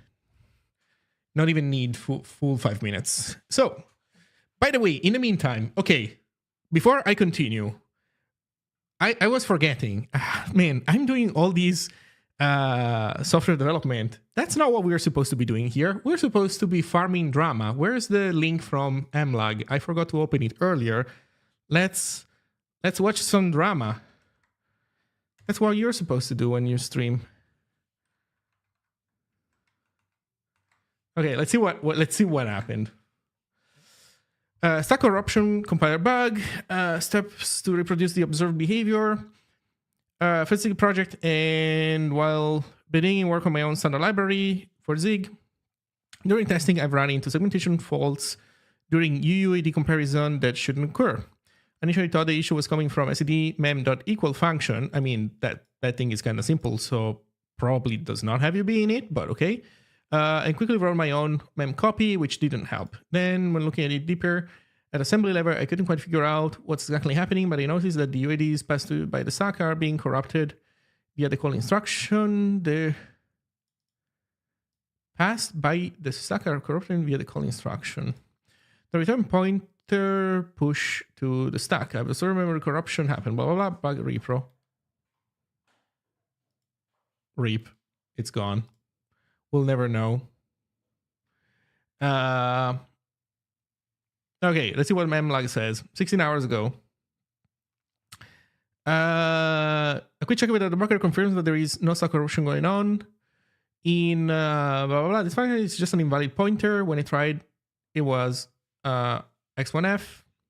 I haven't looked into this too deeply, but your code base exhibits unchecked illegal behavior as you use pointer cast to convert between a pointer to test object and a pointer to its first field. Uh-oh. Uh-oh. Uh-oh. So the problem here is that if you have a non-extra struct, you pointer cast, like trying to pointer cast a pointer to a struct to a pointer to the first field in that struct doesn't work because you don't know if that field is actually going to be the first field or not, or what. So if you need guarantees about memory layout, use extra struct. Yeah. By the way, there we go. There, okay, so this is memlag. This is memlag basically asking for it. There we go. By the way, your code is extremely typical Zig, which, by the way, I'm joking. That's a fair comment to make and not really that offensive. As users of the language, will more than likely find it difficult to understand your code. Lack of OOP constructs in the language isn't a suggestion to invent them all in userland. Okay, this one, that last sentence is slightly more gratuitous, but fine. I encourage you to join a Zig community both to understand the bugs in your code and to get stylistic paradigm suggestions. Honestly, this reply from memlag, it's so good. Not only your problem is getting, not only did he engage with the code provided and give you suggestions to fix your freaking bug, but he's also giving you like more high level advice than that, which is actually more valuable. Like what he's talking about, this point that he's talking about, the fact that if you write non-idiomatic Zig code, like writing non-idiomatic Zig code, it's not that it's inherently bad because of just abstract styling reasons, but it is potentially bad because the language constructs are designed to slot into one another and compose in a certain way, which is what you tend to consider idiomatic. And so if you go and do something completely different, for example, this C-ism of pointer casting a pointer to a struct to a field, that is, yeah, you're starting to try and force pieces to slot in together in a weird way. And at the end of the day, the reality is not like that people write random non-idiomatic code. The reality is that people just follow other idioms. And like, for example, using a pointer to a struct as a interchangeably with a pointer to the first field of that struct, that's a C-ism. If you want to do that in Zig, you use field parent pointer. Or you use an extra struct if you want to avoid, if you really want a pointer to a struct to also always be a pointer to the first field. So, I mean, this at the end of the day is really a great reply. Usually you don't get this kind of reply in open source projects. Now, let's see what happened afterwards. Instead of assuming that it's a user error from a person with 20 years of experience, oh my God. In low-level programming, even though I'm new to Zig programming language, I suggest trying to address the issue step by step, cooperating with the user. Way to squander a lot of good effort being spent into helping you. Zig is a general purpose programming language and should not restrict user from... there we go. Now it's the language should design in the way I want to use it. C is a foundation for many ridiculous things. Sorry, I fell asleep for a moment there. Just to stab you back, just to stab... What do you mean? Man!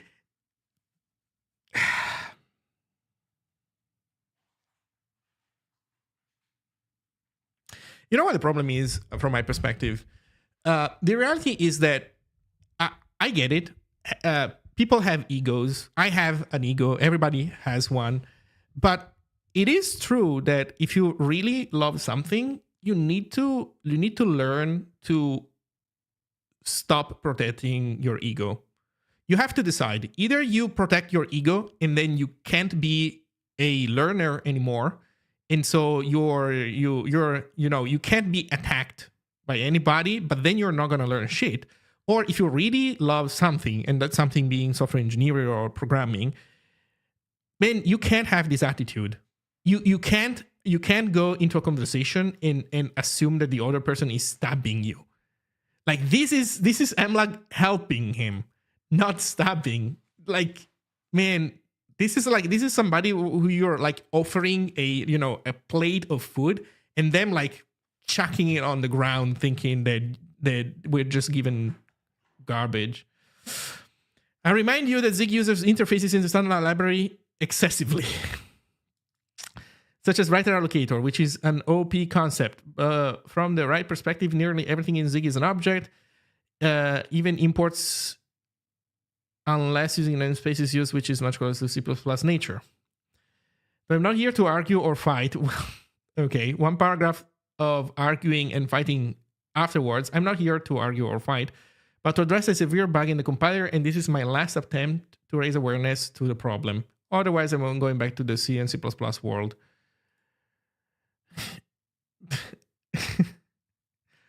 Oh, T2, thank you for the raid. Hello, everybody. Okay, so we are welcome raiders. Yes.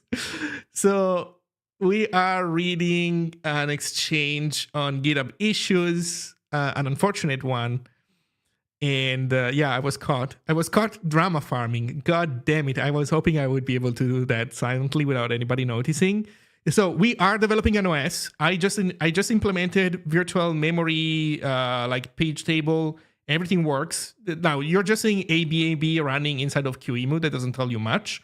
But but if you had been here earlier, you would have seen that we had to put some pain in there. In any case, we do build a page table. We are doing OS dev, but we're taking a short break to look at drama. So, okay, so just to quickly recap what's going on for the people who have just joined. I work at the Software Foundation. We do Zig on stream. And so we're looking at an issue where somebody had a bug in their program and assumed that the problem was coming from a bug in the compiler. But then Amlag, who is a core team member and who is pretty knowledgeable and at the end of the day, a nice guy, ended up doing what a good maintainer would do, which is engage with the problem, run the program in a debugger, confirm through the debugger that the assumptions, like that what the person was saying is wrong, turns out to not really be the case, at least the way he experienced it. And then he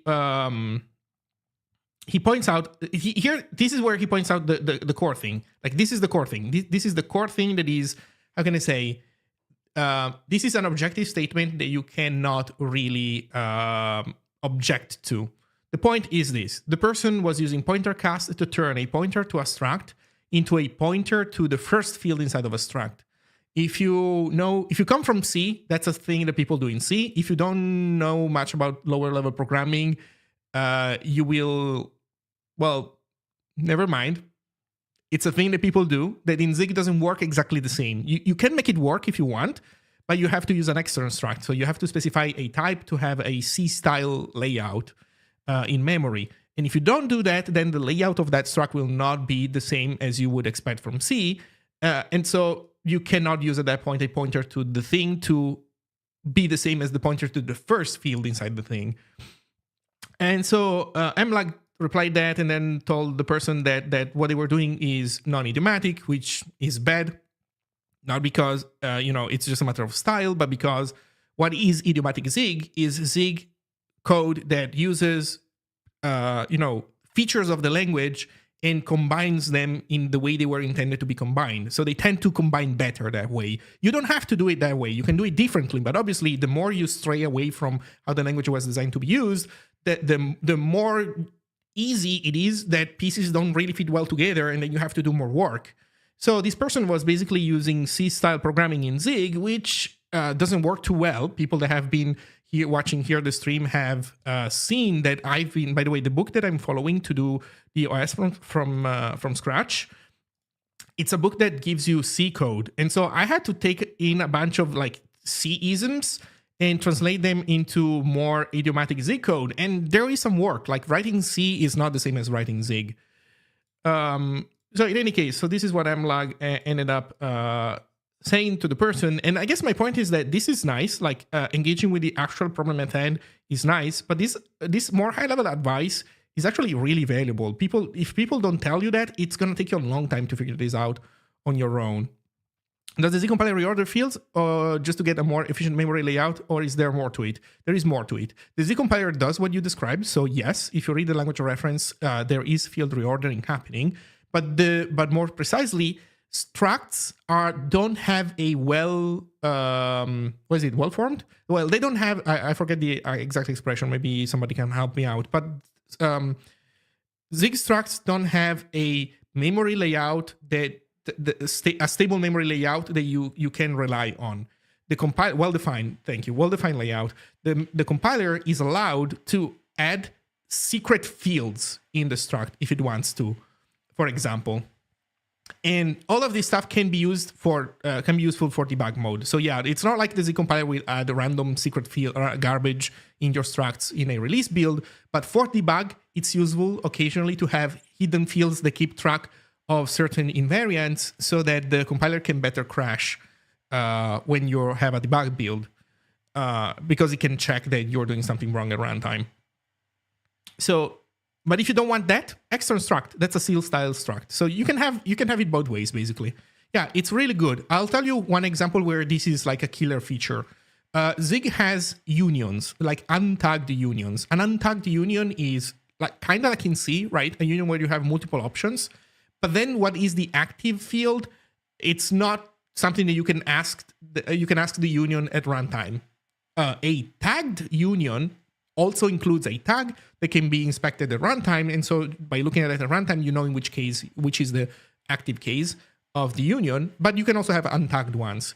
Well, what happens if you access the wrong active field in a untagged union? That's undefined behavior in Zig. So it's not supposed to work. But it's one of those things that cannot be fully checked statically. So you could have a program that, picks a random number and then based on the random number tries to access a given field, and that could result in bad behavior at runtime. So what does the Z compiler do? In debug builds, a untagged union is actually secretly tagged. So the untagged union is bigger because it also needs to store a tag inside. But then the compiler can panic when you try to access the wrong field. It will tell you that you access the wrong field, and that is a very nice feature to have in untagged unions.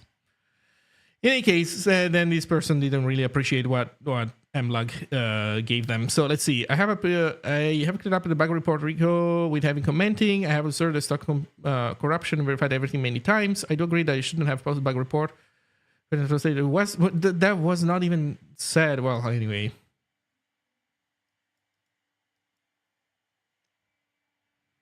Go one more time.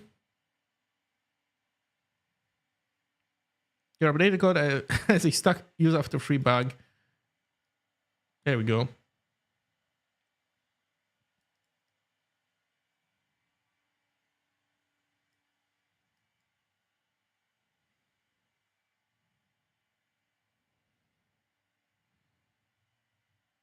Well, anyway. Could be better, could be worse. Hopefully this person can appreciate that they were actually being given a good service and not having been like challenged. But it's a matter of how much you actually want to learn versus how much you have to protect your ego. Okay, let's go back to our virtual memory. So I think what I'm going to do is finish the page table chapter today, and then I'm going to stop here. I have to go in not that many minutes for now. And so yeah, let's see. Let's take a look at how virtual addresses around 8 bunch of zeros are mapped. If set up correctly, they should be mapped so that virtual address is equal to the physical address. Yeah, well, we did that, right? Every single time we were mapping a physical address, if you remember, we were passing the same value also for the virtual address, right? Here we're saying map page, map everything to itself. So yeah, and we also, since we had various bugs, we also knew about that and we leveraged that to fix our buggy code. So let's see, monitor stop info registers. You can see that SATP is that is the pointer to the top level of the page table, the top layer. Yeah, the top page table. And so according to the specification, interpreting this value gives us the first level page table starting's physical address. Interpreting this value.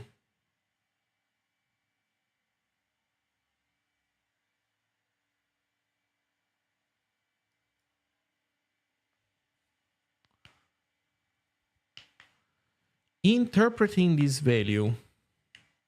Oh yeah, right. Interpreting this value because this thing has a has the most significant bit, right, set. So this end is turning off the most significant bit, and then it's also shifting by 12. Okay. Next, let's inspect the contents of the first level page table. We want to know the second level page table corresponding to the virtual address 8000. QEMU provides commands to display memory contents, memory dump. XP command dumps memory at the specified physical address. Dump the 512th entry because 08000 is shifted 22 is 512. Since each entry is 4 bytes, we'll multiply by 4. Okay, I'm just gonna trust you on some details about this math.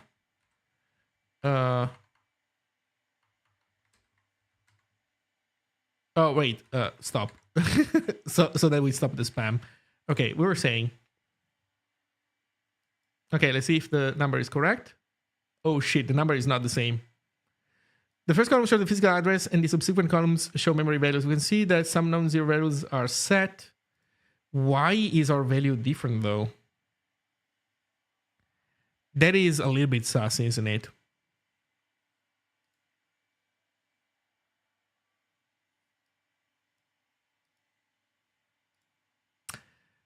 Let's see. /x operation specifies hexadecimal display. Adding a number before x specifies the number of entries to display. Okay. Is our SATP the same? Good question.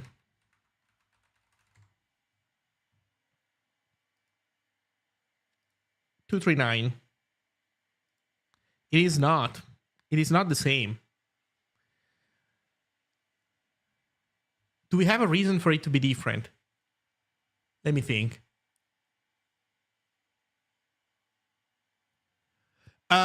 I guess it depends on when we stop, right? Because there's a different... Wait a second. Let me think.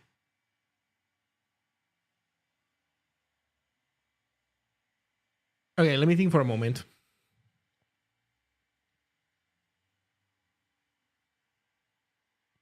SATP is the active page, right? So SATP will be different based on when we stop.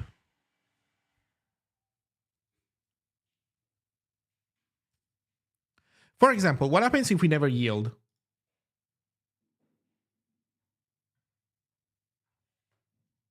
Although if we never yield, we're going to panic. Yeah, if we never yield, we're going to panic and we're never going to even set the SATP. But we do keep changing the SATP every time we yield. Can I do it like info SATP?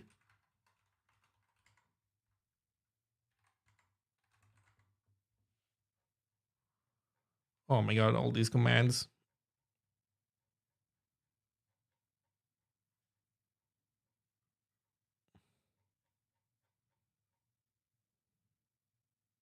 So I can do info help. Oh, there's also log. What does log do? Activate logging of the specified items. Oh, that seems interesting. Remove all logs. Micro ops. Show CPU registers before entering a TB.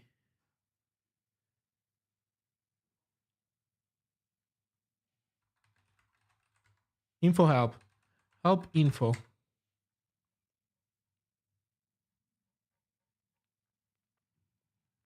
Balloon information. What? Info storage CPU, KVM, active virtual memory mappings. Oh, interesting.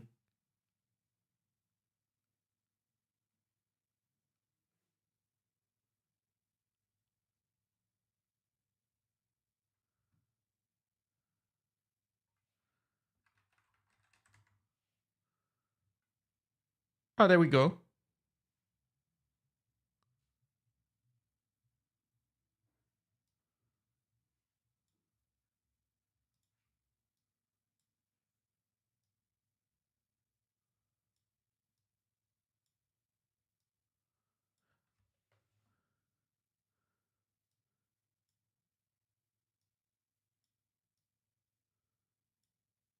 What are A and D attributes? I have no idea.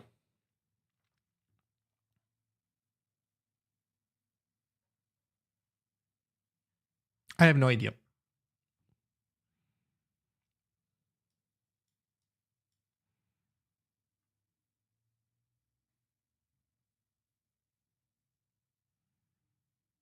I have no idea. Okay, so this is giving us slightly different results. In any case, let's continue. The first column shows the physical address, and the subsequent columns show memory values. According to the specification, the second level page table is located at blah blah blah. Let's dump the entire second level table.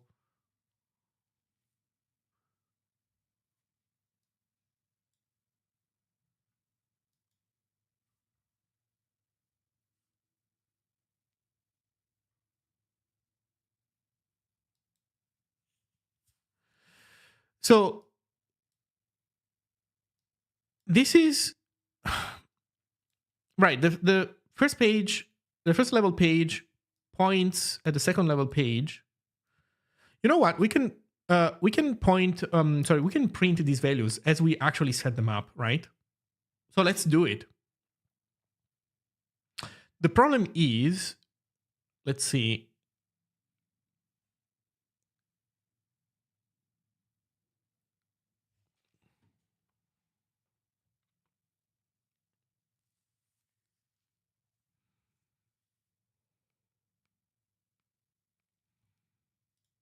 Yeah, we can print here every time we create a page table.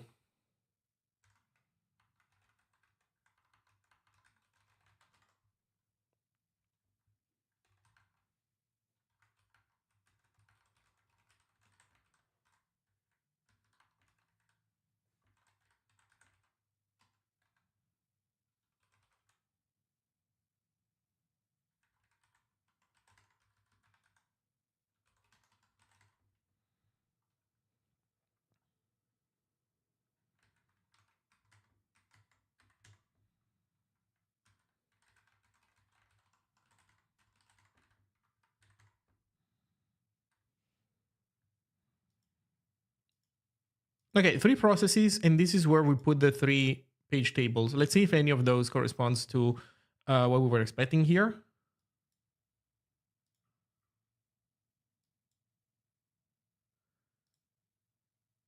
253,000. None of them actually matches our experience. That is interesting. The value is actually higher. So we're writing down basically values that are already stored in a different location. And why might that be? Let me think. Okay, so here's one thing that makes a difference. Here's one thing that surely makes a difference. In our main function, we still do the thing where we try to create 2 pages, which we could comment out. So we don't create 2 pages as we start. That puts everything in a different location. But even then, if you noticed, that value, it has a 5 in it, and we're below that. Like this has a 5 in there. We're not even at a 5. We're before that. Well, now we're even lower. So like this is, I don't know what this is based on. Like what this is, why they have this value in the book. I don't really have an answer. But I think that that is fine.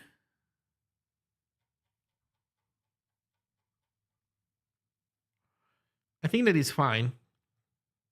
Like our page table really looks a lot like, actually no, it doesn't look a lot like this. It looks some like this.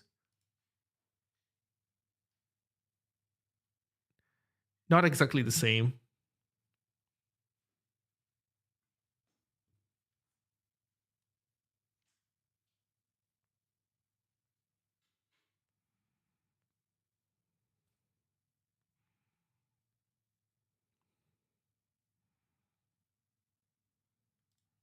Let's compare it info mem.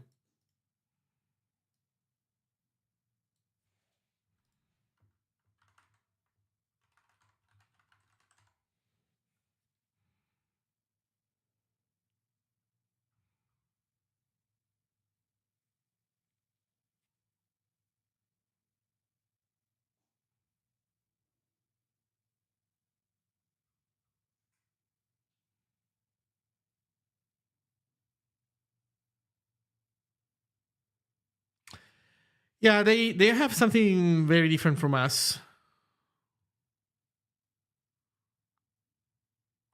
So readable, writable, executable, accessed, written. So this is what A and D are. There we go.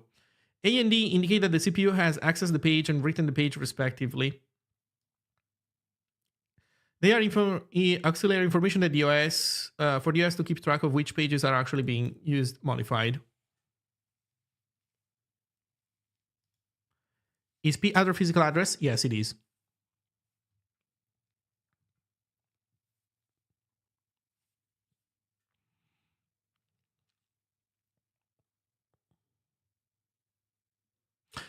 I don't know. Maybe they have some of that going on because of how.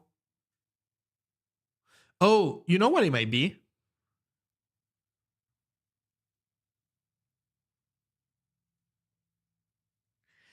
You know what? Maybe some of the routines that they have for printing actually imply heap allocation, and maybe that's what's going on. Like in the end, we didn't implement the standard library as they wanted us to. We didn't implement this stuff, although we did not. They don't seem to have a ready appendix. Okay, they don't seem to have a malloc in here, so I don't know.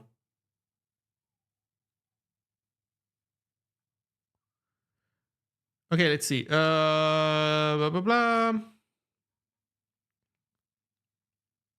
Appendix, debugging, paging. Let's see. Setting up page tables can be tricky and mistakes can be hard to notice. In this appendix, we'll look at some common paging errors and how to debug them. Forgetting to set the paging mode. Let's say that we forget to set the page mode in the SATP register. Missing SATP SV32. However, when you run the OS, you'll see that everything works as usual. This is because paging remains disabled in memory addresses are treated as physical addresses as before. To debug this, try infomem command in the monitor. You will see something like this. Well, that's not us. We did do this correctly. Specifying physical address instead of physical page number. Let's say that we mistakenly specify the page table using a physical address instead of a physical page number. Right. The difference here is the shift right. Yes. Which we actually do the shift right. So that should not be our case, but in any case, in this case, infomem will print no mappings. To debug these, dump registers to see what the CPU is doing. None of that has to do anything with us. Let's see. According to other two line is the starting address of the exception handler. The exception reason in S-code corresponds to instruction page fault. Let's take a closer look at what's specifically happening by examining QEMU logs. Oh, they add a line to put some stuff into logs. Invalid readed address, size 4 region null, reason rejected. Here what you can infer from the logs. Well, I think in any case that even though we have different numbers, the fact that everything checks out seems to mean that we succeeded, I think. In any case, page fault exception. In any case, maybe knowing this earlier when we were having trouble could have helped. EPC, which indicates the location of the page fault exception. Where is it? Where is EPC? Here. Okay. Is this address? Object down shows that it points to the instruction immediately after setting the SATP register. This means that a page fault occurs right after enabling paging. All subsequent page faults show the same value. Exceptions occurred, blah, blah, blah, points to the starting address of the exception handler. Because this log continues indefinitely, the exceptions page fault occurs when trying to execute the exception handler. Looking at info registers in QEMU shows that SATP is this value, calculating the physical address according to the specification. So take the value, mask off the most significant bit, shift left 12 bits, gives you a physical address, and that's not a good value. This indicates that our normal value was being set. To summarize, you can investigate what's wrong by checking QEMU logs, register dumps, memory dumps. However, read the specification carefully. It's very common to overlook or misinterpret it. Okay, so I think in our case, we have some things that don't check out because we have, I don't know why we're getting different values, but it does seem that we are setting everything correctly. Like all of this seems to smell right, smell fine. I guess you know what? If we did make a mistake, we're gonna see the mistake once we start trying to use virtual memory. So I guess let's assume that we did well enough. And then once we get to applications and user mode, that's when I guess things are gonna get fun. But that said, I have to stop here. So it's been fun. Thank you everybody for hanging out with me. If anybody has Zig questions, you have one last opportunity to ask something. While in the meantime, I'm going to, I guess, commit to the new code. Actually, you know what? Wait.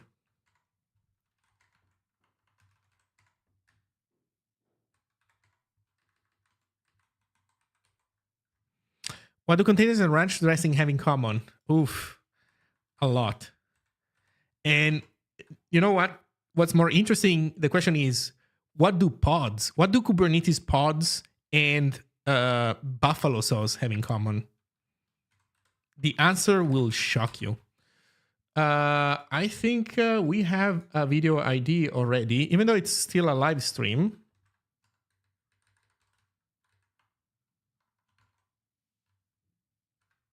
This should work.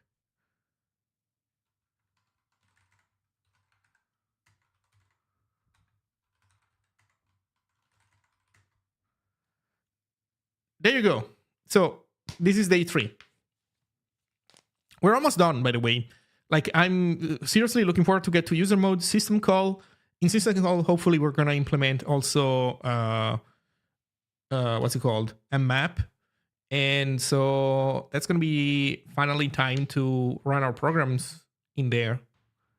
I wonder if there's some programs that maybe we can port easily. Like pre-existing programs, what I'm saying.